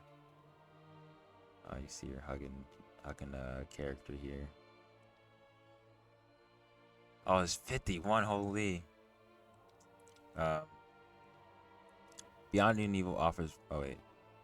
Beyond Good and Evil offers both action and contemplation, a reflection of our world and entertainment in its purest form, by experiencing a dynamic and interactive movie, by rediscovering the pleasure of playing. Beyond Good and Evil is an all-encompassing experience that is sure to captivate and deeply move those who become enthralled with its magic. A world at war. The planet Hillys has been at war for many years. The Hylians, terrified and desperate, found comfort and support in the Alpha Sections, a very powerful military organization. To ensure their popularity, the Alpha Section controls information and carry out a huge media propaganda campaign. Through newspapers, television, or emails, the Alpha Sections are presented as the only saviors of the universe. However, the very title of the game makes us doubt, are any art appearances sometimes deceiving? Is this line between good and evil as obvious as we think? Get a nice picture of this render. That's what the members of Iris, a secret organization that operates on Hillys, thinks in any case. Firmly convinced that they are being lied to, their theory is incredible, and they are determined to reveal it through their clandestine journal. There is said to be a secret pact between an alien people, the DomZ, and the Alpha Sections, so that the conflict on Hillys becomes permanent. The state of war would therefore be a pretext to establish a military dictatorship and control the population. The Iris Network is thus trying to gather evidence of this plot in order to reveal it to the world, but its efforts have not yet achieved the expected results. It is time to give a new twist to events, and the secret organization decides to enlist the help of a young and dynamic reporter named Jade. And there's Jade and the nice render. Between nature and cyberpunk, the vitality and natural beauty of Hillys is not only expressed by the variety of its intelligent inhabitants. The planet is full of extremely varied fauna, and these animals, which range from the smallest insects to the giant crustaceans which dominate the ocean, including a multitude of other species, constitute as a whole set of protagonists in their own right. It is a continuous presence which serves both as a scenographic element, but also, and above all, a fundamental axis allowing us to progress and move forward in the adventure through Jade's photographic reports. The universe of Beyond Good and Evil goes much further than the borders of Hillys. Beyond its atmosphere, there is much space to explore. There is a moon, there are orbital outposts, and much more. To this great passion for nature are added elements of high technology which recall in some ways modern science fiction, cyberpunk. There are hovercrafts and spaceships, but also seemingly simple objects like Jade's camera, which is in fact a true marvel of technology because it can recognize the beings in photographs and automatically send the photos to the sponsor, and many other gadgets that will be used throughout the adventure. To build the universe of Beyond Good and Evil, the Ubisoft Montpellier team followed a dual path. Halfway between nature and technology, the result serves as the basis for an entire, credible universe that Jade can explore freely. Name Jade, age 20 years old. Oh, they took her down 2 years. Sex, female, human race, brown hair. Brown hair? Green eyes. Profession, war reporter. Notes, Jade always carries 2 items with her, a camera and a Daijo staff. The first serves her as a serves in her job as a reporter and allows her to collect evidence, while the second is her combat weapon for practicing martial arts. Sorry, my tongue's getting a little tired. To carry out her reports, Jade has a veritable panoply of secret agents: a laptop computer allowing her to transfer her photos, a GPS associated with an electronic card system, survival capsules, present detectors, and many other items. And there's Jade. Very cute render. Very sweet. Code name Shawnee. Oh wow, they're still using old concept art. Code name Shawnee. Overflowing with vitality and curiosity, Jade is an adventurer, independent but feminine. What is that supposed to mean? However, life has not always been kind to her. Life has not been kind to her. Her inner strength and assertive character have already enabled her to overcome numerous challenges, despite her young age, and to maintain the serenity that characterizes her. Jade is an orphan and has never known her parents. Life on the street led her to know how to get by, to drive all kinds of vehicles, to defend herself effectively, but also to demonstrate tolerance. The war forced her to take refuge with Pey'j, her adoptive uncle, on a small, isolated island dominated by a lighthouse, which has become an oasis of tranquility in this troubled period. Jade feels very close to the population of Hillys, and that is why she welcomes orphans of war into the lighthouse. They and Pey'j form her only family. Jade has always had two passions, nature and photography, which she can satisfy thanks to her job as an action reporter. For her, photography is a way to capture the power of key moments and expressing them.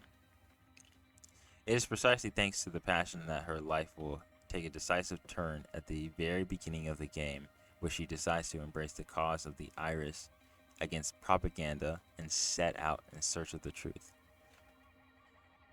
Under the name Shawnee, her pseudonym, she will decide to engage in this fight against the powers that be, to give back to the population and their right to truth and freedom of choice. I hate that because I want to see the entire picture, but it's just like it hides the text. There is strength in union. In most situations in the game, Jade is not alone. From the very beginning, Pey'j accompanies her, supports her, advises her, helps her solve puzzles, and fights along her side. Pey'j is a hybrid being halfway between human and a pig. At first glance, Pey'j comes across as a jerk, but over the course of the adventure, he will reveal his true personality, that of a lonely curmudgeon with a big heart. I don't even know what that word is. He is a generous person who loves Jade with all his heart. He has taken care of her since she was little and protected her as much as he could. So when she courageously decides to engage in the resistance in the name of her ideals, instead of being proud of her, he opposes her because, carried away by his almost paternal feelings, he fears for the life of his little niece. Pey'j is an expert in mechanics and electronics and can repair just about anything, which can be very useful. Jade can also count on him when it comes to fighting thanks to his razor-sharp wit compared with his special moves in a very peculiar way. Later in the game, Jade will save Double H's life. He will then become a great friend and a reference for the young reporter who will always be able to count on his sense of honor, as well as his fists and giant hammer in combat. Double H behaves exactly like a medieval knight with his codes, his ethics, but also his armor, which he never takes off. Pey'j, name Pey'j, alias Wild Boar, age 50, sex male, breed human pig hybrid. Hair, non-existent, oh my gosh. Green eyes. Profession, mechanic, but he knows how to do everything. Cool. Notes. Pey'j is more than just a co-protagonist who helps Jade, not only because of his that's a typo, of his abilities, but also because In the game and in Jade's life, he embodies both a certainty and mystery. Oh boy. Double H, name unknown, alias Double H, age 35 to 40 years old. Well, that makes sense. Sex, male. Human race, brown hair, green eyes. Profession, Iris agent. Notes. A former soldier in the regular army of Hillys, Double H realizes that what's going on with the arrival of the Alpha sections and made the difficult decision to desert and enlist in the ranks of the rebels. He is capable of charging at enemies like a bull, but also be a wise advisor when it comes to stealthily infiltrating areas controlled by the Alpha sections. Oh boy, and there's a second part too I gotta read. Oh boy. Playing Beyond Good and Evil. Beyond Good and Evil marks the comeback of a type of epic game where action and adventure blend seamlessly. The settings are grandiose and the encounters numerous. The role of war reporter is new in the world of video games. It alone carries the promise of a journey, but also of investigations and dangers. For total immersion, the player has the freedom to evolve as they wish, on foot, in a hovercraft, or in a space shuttle. The world of Hillys no longer has limits. Who has never dreamed of approaching a majestic whale of the far north or flying among the stars, with infinity as a destination? This freedom takes on its full dimension thanks to the numerous activities offered by Beyond Good and Evil. The world is offered to the player who chooses between explorations and combat phases aboard the hovercraft, flight sessions above the planet and in space, infiltrations in the slums, races in the middle of town, or contacts with the population. Many games in Beyond Good and Evil add to what does that mean? We are no longer in video game, but in another world. Cool, dude. Exploration, passion. Exploration in a general sense is the keystone of Beyond Good and Evil, helping Jade fulfill her destiny. Why is his mouth open that wide? Sorry, that scared me. Jade fulfill her destiny mainly means searching for clues and solid proof of the ongoing conspiracy.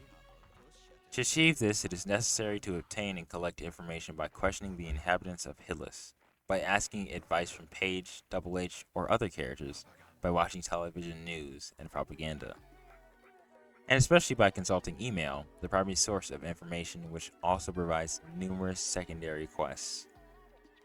Photography is a real game in the game that accompanies the story of Beyond Good and Evil.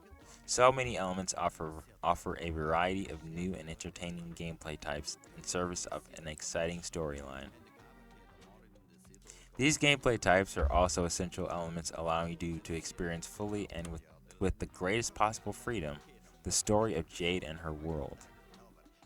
But Jade will have to earn this freedom by upgrading her equipment or her vehicles so that she can reach previously inaccessible areas and consequently expand her knowledge and progress through the story. There's a picture of her. There's another one. Gosh, it must have been so cool to have these high quality in a nice booklet. Jade, a committed reporter. Totally linked to exploration, photography is an extremely important and even fundamental activity in the history of Beyond Good and Evil. It is indeed thanks to the photos that many quests can be completed, as they bring the material evidence of the terribly conspiracy hatched by the government in cahoots with the invaders. In addition, by photographing animals for the Hillian Science Center, Jade earns money, which is essential even on Hillys. To complete certain missions, it is necessary to either beat the opponent or to immobilize them in a photo. It is up to the player to choose. No, sometimes you got to beat the crap out of them and they die. Along with exploration, photography is a central and fundamental element of the gameplay of Beyond Good and Evil, but above all, it is the most effective way for Jade to show the real truth to the population. Some nice photos, some renders. Paradox and originality. The originality of Beyond Good and Evil is based on a paradox. While Hillys has a turbulent history and Jade is a subject to great moral dilemma, in her search for the truth and her fight for the salvation of her people. Sorry, I have problems reading. It is possible to leave aside the main events of the game to participate in clandestine hovercraft races or wander around the planet to take photos. This broad and varied approach offers multiple choices to the player for the same situation. It is thanks to the balance between story and gameplay that Michael Ansel and his team have made possible the existence of a world where you choose your way of acting and each action has a meaning and a goal. Michael Ansel, Story of a Creator. Born in Monaco in 1972, Michael Ansel experienced multiple cultural influences in his childhood due to his father's numerous transfers as a military officer. From his early years, Michael Ansel especially remembers his love for Russian, Chinese, and Japanese tales and stories. Those fantastical elements still inspire him today in creating his characters and worlds. After moving to Montpellier, video games became an integral part of his life, and he dreamed of one day being able to create his own video game. They need to put more pauses in this. One different from the others. He learned to program and, through participating in a competition for young game designers, he came into contact with Ubisoft for the first time. In 1989, then aged 17, Michael Ansel officially joined Ubisoft as a graphic designer, and this is where the great adventure began. It would lead him to design the character of Rayman, hero of a series which, as of today, has sold 14 million copies worldwide. It was in 1995 that the iconic character of Ubisoft Entertainment was launched, becoming a phenomenal success. In 1999, he completed a second Rayman with his close-knit team. Rayman 3 is already planned, but Michael Ansel has decided to act as supervisor in order to focus on a brand new project, an action-adventure game, this time centered around a female character. This is how the development of Project BG&E began, the code name of a video game that will become Beyond Good and Evil. Oh, my throat hurts. Videos of launch. In order to provide new video content for launch, the team updated the E3 trailer with new shots, but kept the old logo in the end. Who controls our minds? The war has arrived at the gates of Hillys. General Keck, Supreme Commander, join the Alpha sections, and together we will. Hey, Daijo still looks different.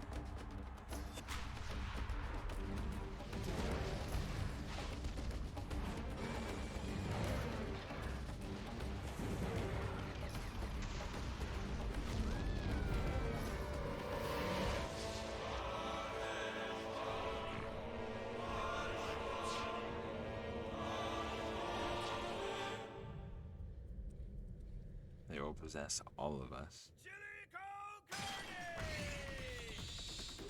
Almost everyone.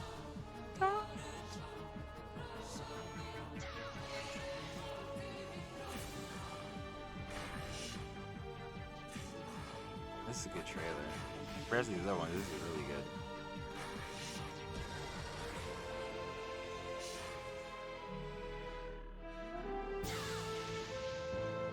Truth knows no bounds.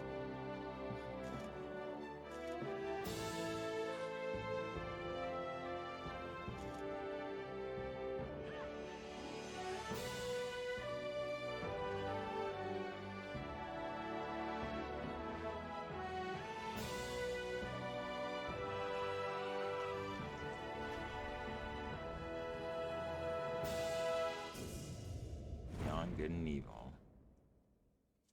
Alright.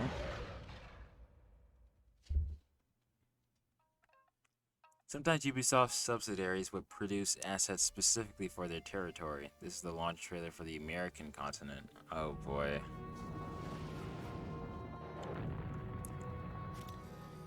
Your world is under attack. You've seen atrocities. They make it more like corny and emotional. Suspect conspiracy. This first one was better. Your leaders think you're a threat. I guess because they think Americans are all self-centered, which are kind of right. This is so corny. They're right. This is so bad. But this would appeal to stupid Americans.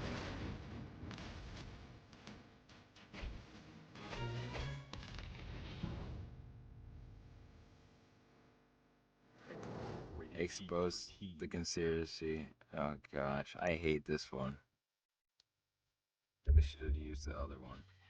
Because I wouldn't have picked it up if I saw that one. Here's the TV ad for the French territory in all its weird glory. I mean weird. Vous vivez dans un monde libre et paisible. Le gouvernement pense à votre bien-être. Profitez de la vie. Nous veillons sur vous.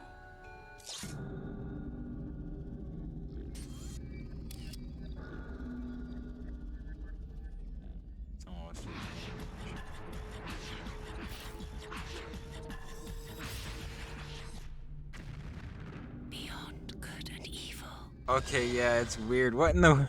Okay, what was that? I did not like that. That was nasty. Don't whisper in my ear. Launch feedback. After E3, the team meets journalists again in August for a preview event so they could discover more of the game, and a demo is released to the public in October. If the launch of the game was not as successful commercially as the team had hoped, it still garnered critical acclaim across the industry and has achieved cult status over the years. Definitely, yeah. A great community of passionate fans has come together around the game and its universe, one that remains strongly bonded even to this day. Alright, Jade and Pey'j to the ages. Creating memorable and endearing main characters is never an easy task, especially in video games, as they stay with the players throughout the entire adventure. Jade and Pey'j went through iterations until they got their final look, which is what we are going to take a look at right now. Look at them. I really like this Jade right here. Like the top and the pants look really good together. Oh, that red looks nice too. From the onset of the project, one thing is clear: the main character will be an intrepid young woman named Sally and a burly pig hybrid named Pey'j. Both are members of a gang of exterminators, and their outfits in the storyboards match this intention. Helmet with antenna and bug eyes.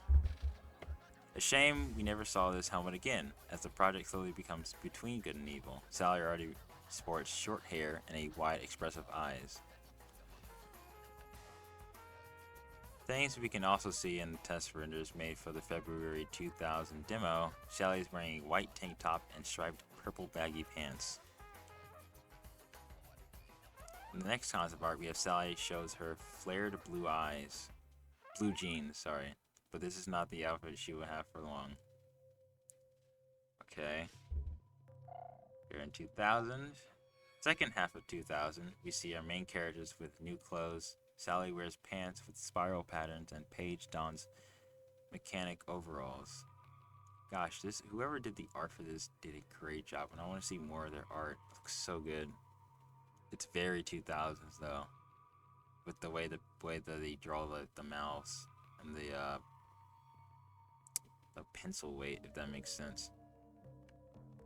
We can see here that these pants are mostly white with dark purple spirals. Already though, some variations are being tried out. We also already starting to notice green lips on some of these concept art. Yeah. Really like that green. The first screenshots we get of Sally and Pey'j date from October 2000. Sally wears a white top with triangular motifs. Pey'j is a white top, blue jeans, and shoulder tattoos. Also, his belly's out for some reason. Although barely a month later, Pey'j gets his overalls, a teal blue shirt, and a first version of his jet boots. He will keep this outfit for a long time, nearly until the release of the game. In December, Sally's look evolves yet again, this time with a dark mid-sleeve top and darker pants. It is important to note that it is around that time too that we see the iconic camera starting to appear in concept art for Sally. Oh, they're taking her camera. This is very cute picture. She's like, all right, fine, take it. 2001. In early 2001, the test for Sally's outfit continued with multiple approaches being considered. I really love their midriffs. Dresses, pants, suspenders, overalls, some of these tests will end up being used for other inhabitants of Hillys. Makes sense. As for her own, she will get in-engine renders around June. She is now wearing white pants with a triangular pattern similar to the very first top we saw her with. If you don't call her Sally anymore, sounds less English. Jade gets her new and final name, taken from the name of the Jade engine, of course, but not only. Indeed, story documents from the times tell us that before being called Shawnee, her first nickname was Jade. The circle is complete. Love the expressions. The green lipstick is definitely here to stay, as much as her trusty camera. Yeah, someone in there really liked the green. And DomZ and Pey'j also take part in the photo shoot. Some test renders to show off the character model. All of them will keep this look until the end of the project's vertical slice in December 2001. 2002. Early 2002, another test period for Jade's outfit with her new slim white pants displaying green stripes. The sack gets a makeover as well, with new colors being tested, like this light mauve version, for example. As for Pey'j, he has taken up smoking. This is a character trait that the team wanted to explore. However, age rating constraints returned his workshop into a smoke-free environment. That's whack. The game announcement is closing in, and the tests do not stop. Jade gets to try out different bi-colored long-sleeve tops. I love these reviews. These are very cute reviews. And even her glove gets different treatments. I need to start modeling characters and stuff. Modeling my characters.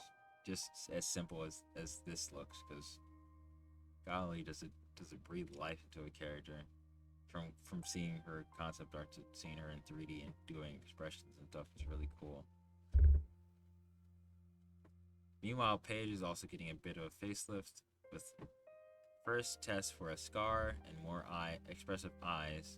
His face will evolve again in July to become nearly final. In the end, red will become all the rage at E3 2002. Jade will wear a mid-sleeve, two-toned red top, the design later on, and white pants with rounded patterns. Star Raiders. With his final look that Jade will have in E3, and therefore how the world will discover her for the very first time. Looks so cute. Love it.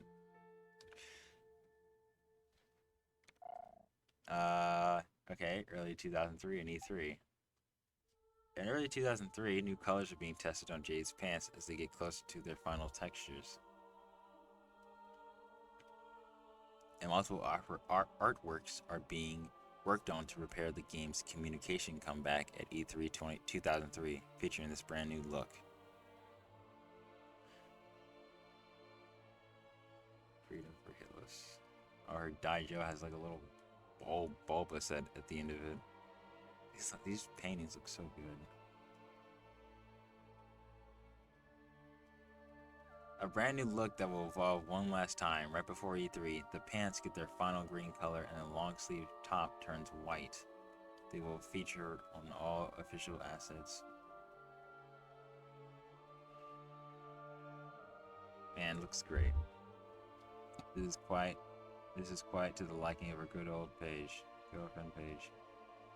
It's looking really nice. Final iterations. Back from E3, where the spotlight was on realistic and mature games compared to her rivals, Jade looked too young and carefree. Really? Well, I guess so. So barely 6 months away from launch, a tough decision was made. Jade must look look must change and begins a new round of concept art to the right attitude.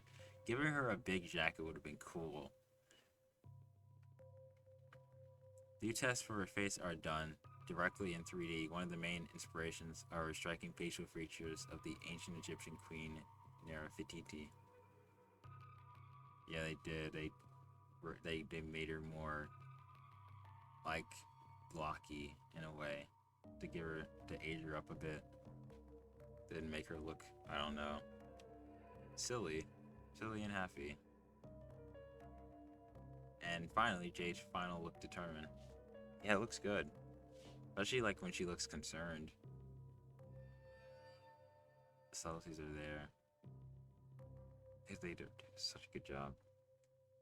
Through July, barely a month after having made the decision to change her look, the final Jade appears in the first in-game screenshots.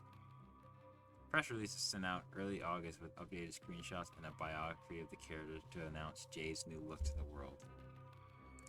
But it wasn't over yet. Pey'j also needs a visual update to appear more detailed and mature, and it's early August that his truly final look makes it to the game.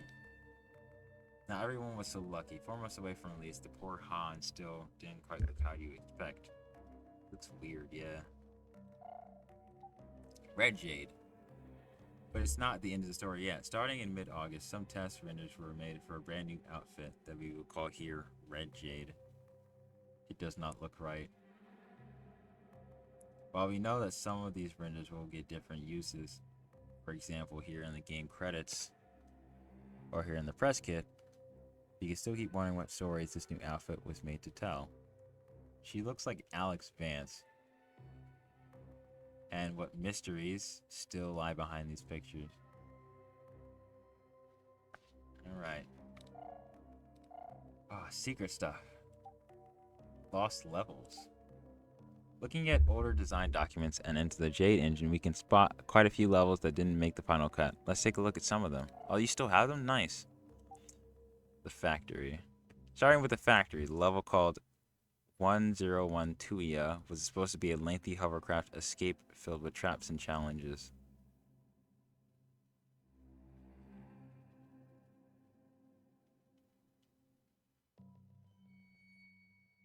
You had to watch out for the lightning that would, I guess, disable your ship.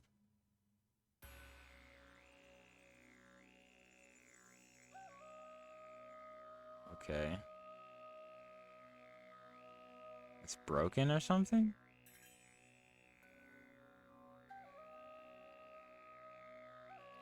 Oh, you have to get electricity to get it open.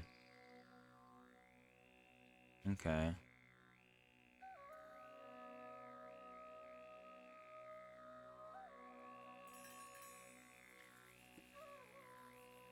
Icky green stuff. Oh, would you get carried up by that? Or no? Yeah, I think you need to get carried up by the thing. Nope. Just a booster. Cool. I'm guessing these guys are playing through it, right? Yeah. They opened up the old Jade engine and started recording. I wonder if they bug tested some of this to make sure it was presentable. There's a gym up there. I wonder what that's for. You gotta go around here. There's 2 places you can go into.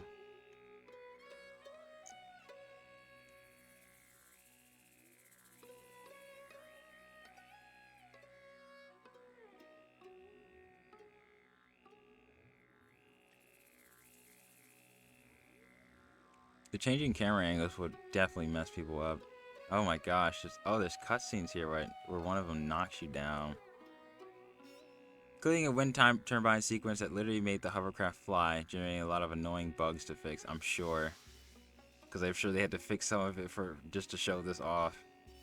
The community have already unearthed this level from the game, and you can find more content online by looking up Beyond Good and Evil secret level. Yeah. I'm glad they noticed. Yeah, BG Myth.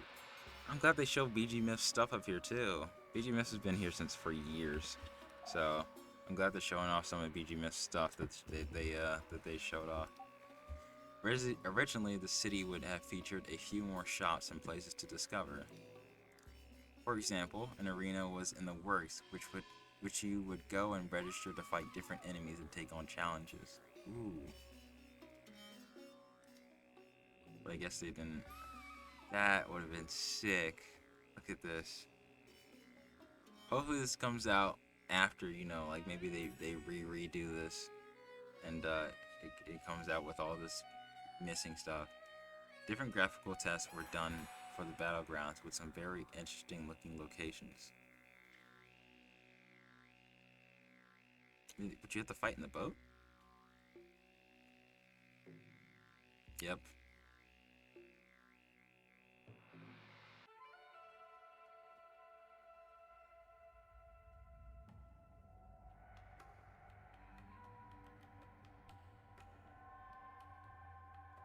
Wow. That sucks that all of this stuff is just sitting in the file somewhere and not being used.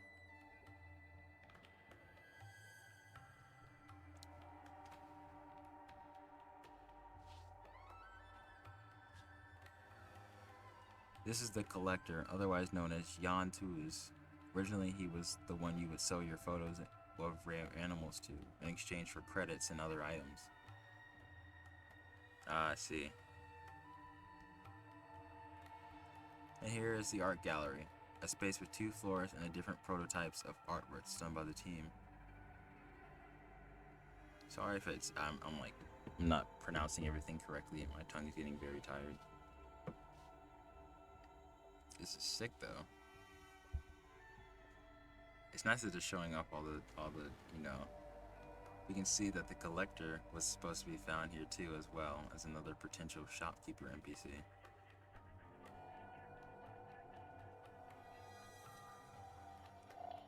Okay, satellite. Before going to the moon, Jade and her companions would have stopped by a satellite in orbit around Hillys. You can see that these would have 4 companions by our side, with 2 XB-24 robots joining the team. They will be programmed to follow, assist, or self-destruct. Here, a new team would need a bit of strength to remove the gigantic battery in order to take the satellite down. Oh, you could use them. That's sick. With painful consequences for the poor Section Alpha soldiers. Sorry, hold on. Sorry, I'm back. Some home matters had to be taken care of. This video's already 4 hours long. But I will try and finish the rest of this and then sayonara, because, you know, I got stuff to do right after this. Also, I can't record when people are walking around and yelling for my name all the time. Before going to the moon, Jade and her companions would have stopped by a satellite in orbit around Hillys. We see that we would have 4 companions by our side, with 2 XB-24 robots joining the team. They could be reprogrammed to follow and assist, or self-destruct. Here, our new team would have needed every bit of strength to remove a gigantic battery in order to take the satellite down. Okay. With painful consequences for the poor Section Alpha soldiers. Sorry. Jumping didn't even save him.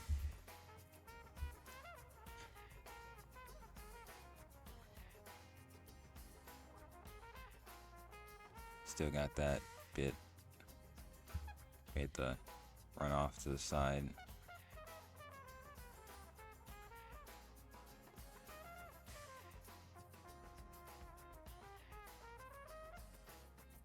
It would be cool if one was below, so you had to jump over it, and then also crouch to give a bit of a challenge.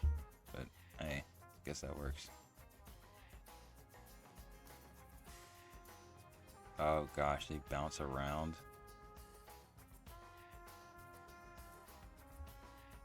There's a key there. Celine. It's like the COVID.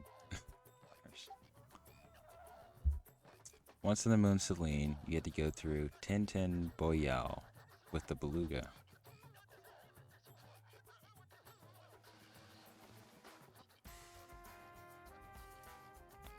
It is a maze of icy caverns, dangerous creatures, giant doors, and stalactites. Or are they stalagmites? I don't know which one. I'm so tired. Oh gosh. Oh, what is that? What's that creature down there? That was really well animated, by the way. It's crazy. I'm also loving this music. Guessing that's a boss that we need to fight. Or no. It's chasing us, I think. Well, tailing us. I don't know how you say it. Interesting. I'm guessing this had some fighting elements, but they were not done yet. Or they were taken out because they were broken. And couldn't show it off in the video.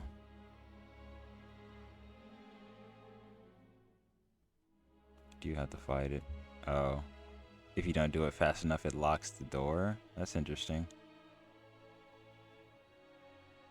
And since it's broken now, you get to go through the door. That's really cool. Very punishing, too.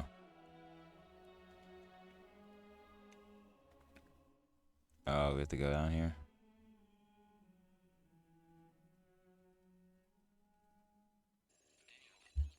Gosh, it's so, like,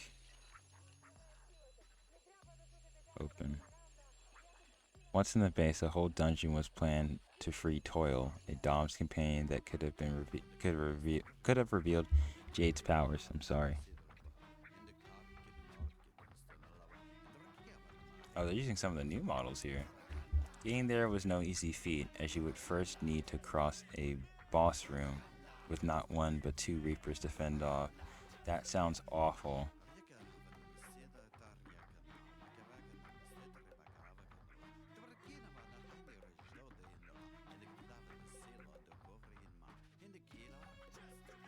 Then a teleportation room will require us to avoid Na's priests with deadly energy rays.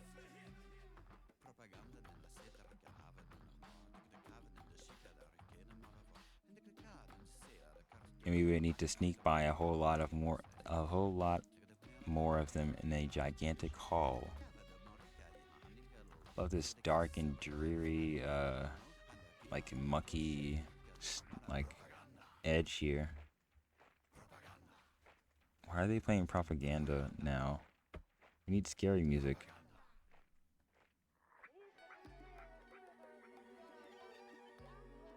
Oh, so they one-shot you. Okay.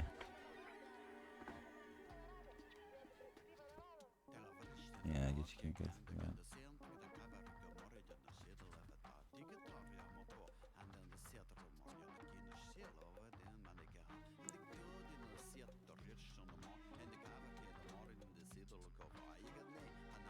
The save point, there's the...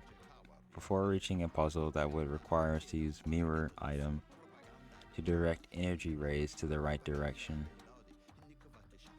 Yeah, that's what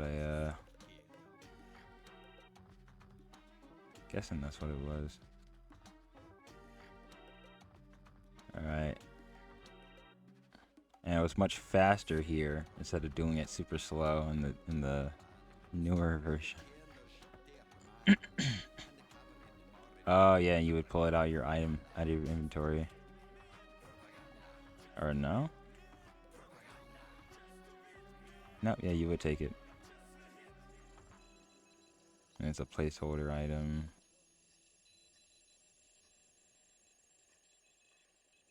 Ah.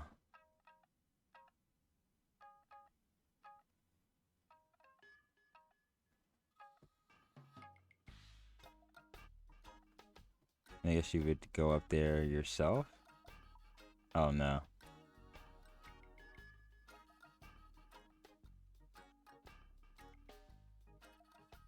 And finally reached the cell where Toil was being held before joining back up with Double H further ahead.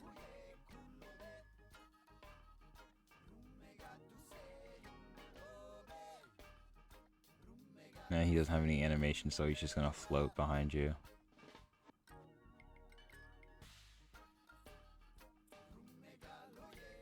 Is the door open now? Ah. So he would do something to let you out. Interesting. To finish, here is 1005 Crossier, in which we can still find some fully grown evil Stactus Erectus to fight. I don't know if I'd want to fight them. I hate those guys. No. It's so gross looking here. I love their fighting animation. What is that animation supposed to be? It's not very telegraphed. Only the smacking one is. Yeah, that's that's so bad. Is it on fire? Yeah, it's on fire.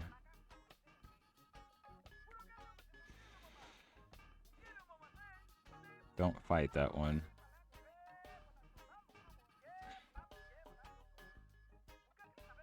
There's two of them and one's on fire, and there's stuff in the room.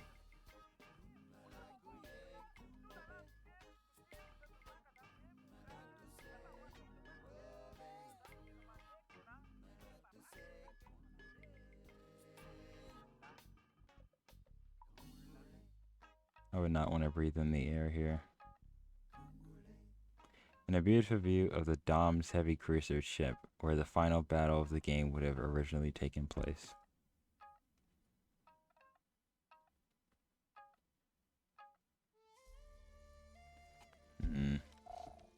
Rayman and BGE? There's a mysterious cave on Hillys which we can find a very strange animal.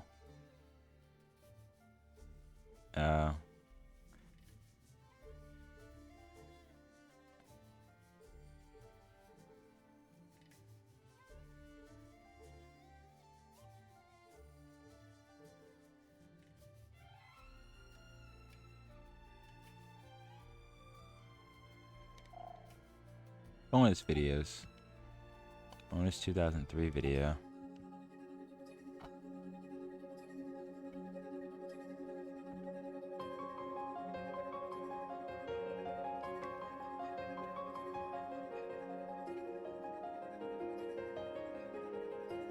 My favorite song.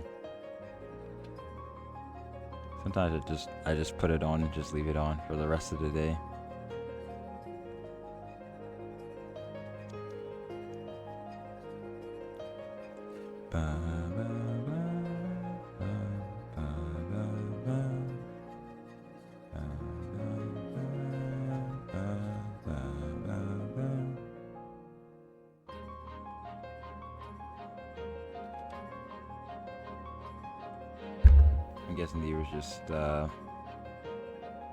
I'm guessing these were shown for something else, probably some in-studio stuff.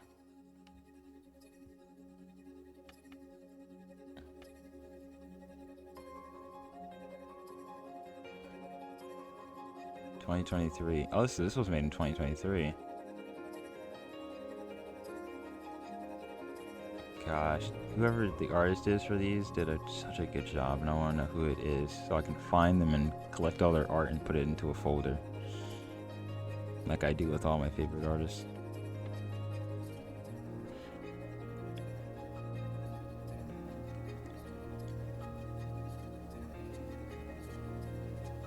Crazy thing is, this was all physical. How they used to do it. Now a lot of this stuff is digital now.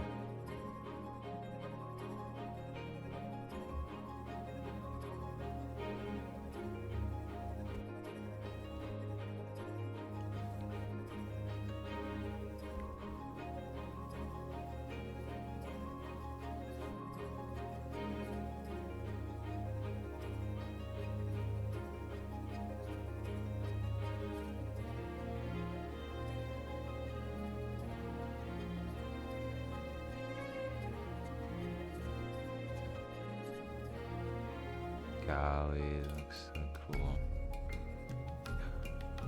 I mean, looking at this stuff makes me want to do art more, which is great. Like maybe one day I'll get to this level of coolness. Instead of doing simple places, I might actually do cool stuff like this.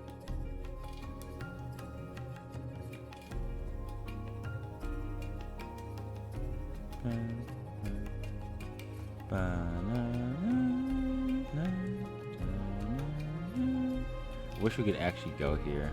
That city looks so cool.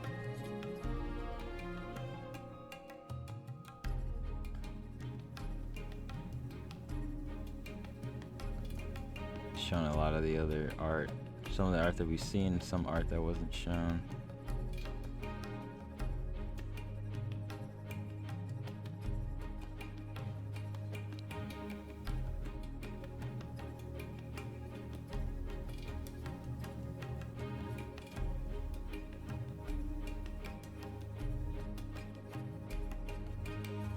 I'll say this, this video is about 4 hours long. I'm not gonna edit it. I'm not gonna even, like, I'll make a thumbnail and description for it, but no, oh, that looks sick. No editing. I'm not editing this, because I'm just gonna fit a fade in, a fade out, maybe cut a few things if I requested it in the entire 4 hours, which I skimmed through. So nah, I'll just upload this. So it's gonna be a bit rough, but well, who cares? It's 4 hours long. No one's watching for this long anyway.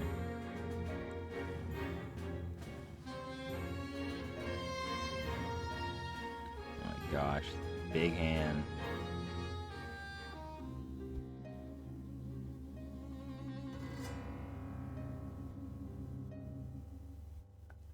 So cool. Oh, look at her. Gosh, like the line confidence looks, just makes everything look nice. Especially seeing Jade realized in like a kind of a 3D-ish way. Like this level of shading makes it look so lively, and the line confidence and everything.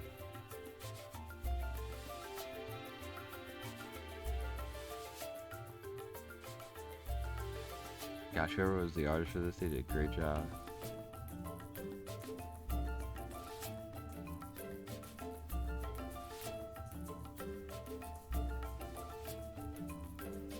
I wonder why they made them stand like that. I've never seen. I'm guessing this is for the game, that the specific engine would load in the models like this or whatever. Oh, she's pretty. Who's this? Oh, this is the lady who sits outside.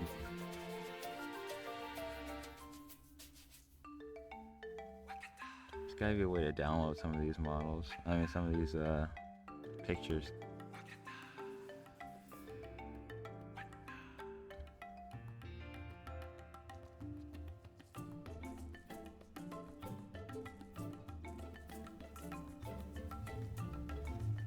A fully realized 3D character in their head.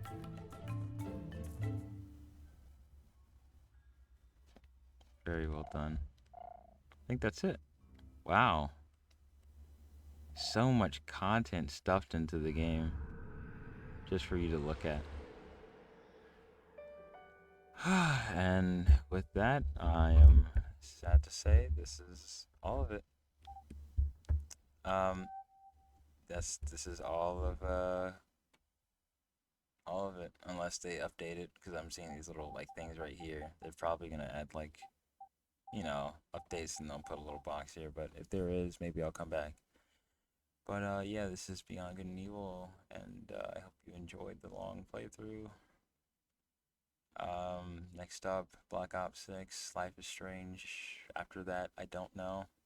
I try not to think that far, because usually with these games it takes a long time for me to even get past them. Like, I'm sure Black Ops 6 is gonna take a little chunk. Then Life is Strange is gonna take up a whole chunk because you got Life is Strange, you got all the chapters, then you have Before the Storm, and yeah, it's a whole bunch of stuff. So I'm gonna go eat some ice cream before I eat actual food because I just want to spoil myself. It's been 4 hours and I deserve something. And I hope you have a great day. Drink some water, get some rest, sit on your feet, make sure you're standing straight, make sure your back's straight. Leave a comment. Um, I don't know. Yeah. See you next time in the next one. The next one is probably maybe a video of Tomb Raider, and then we get straight into Black Ops 6. So I'll see you next week. See, by the time you're seeing this, it's probably a month or two by the time I recorded it. So I'm guessing we're in October right now, because the last one I set up was like nearing like the end of September. So probably see me in October when Black Ops is about to release, I think, or is it November? I think it's November. So you're seeing this right before I start doing Black Ops, Cold War. So get ready for Black Ops Cold War, and you can look at that a little bit before you start the new one, I guess. And then you go straight to you know, the new one, and we'll definitely record that. It's probably going to be a bit of that and Life is Strange. So I just go back to back to back to back. So you like Life is Strange, Black Ops 6, Life is Strange, Black Ops 6. You know. I hope you enjoyed. I don't know why I'm just stringing this along so long, but I don't know. I appreciate the people that watch this, and I'm just proud of myself for continuing to do this for so long. Because usually, over the years, when I do videos like this or channels like this, I end up deleting them a year later or a few months later, a few weeks later, because I'm just trying to look for perfection. But I'm just like chilling and doing my own thing. So far so good. I'm gonna see if I can get those albums up. Dr. Makes albums up. I'm gonna collect them.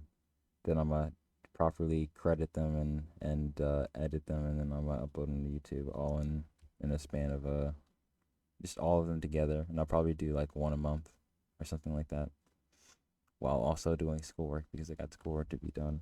And this is my last week, so right after this, we're probably going to see a lot of videos in what month is it? September. So you're gonna see a lot of the videos that I'm probably gonna be referencing a lot of stuff in September because I have so many weeks off. So yeah, get ready for that. That'll be a lot. But yeah. See you next time. Love you. Peace. Bye bye. Whatever else.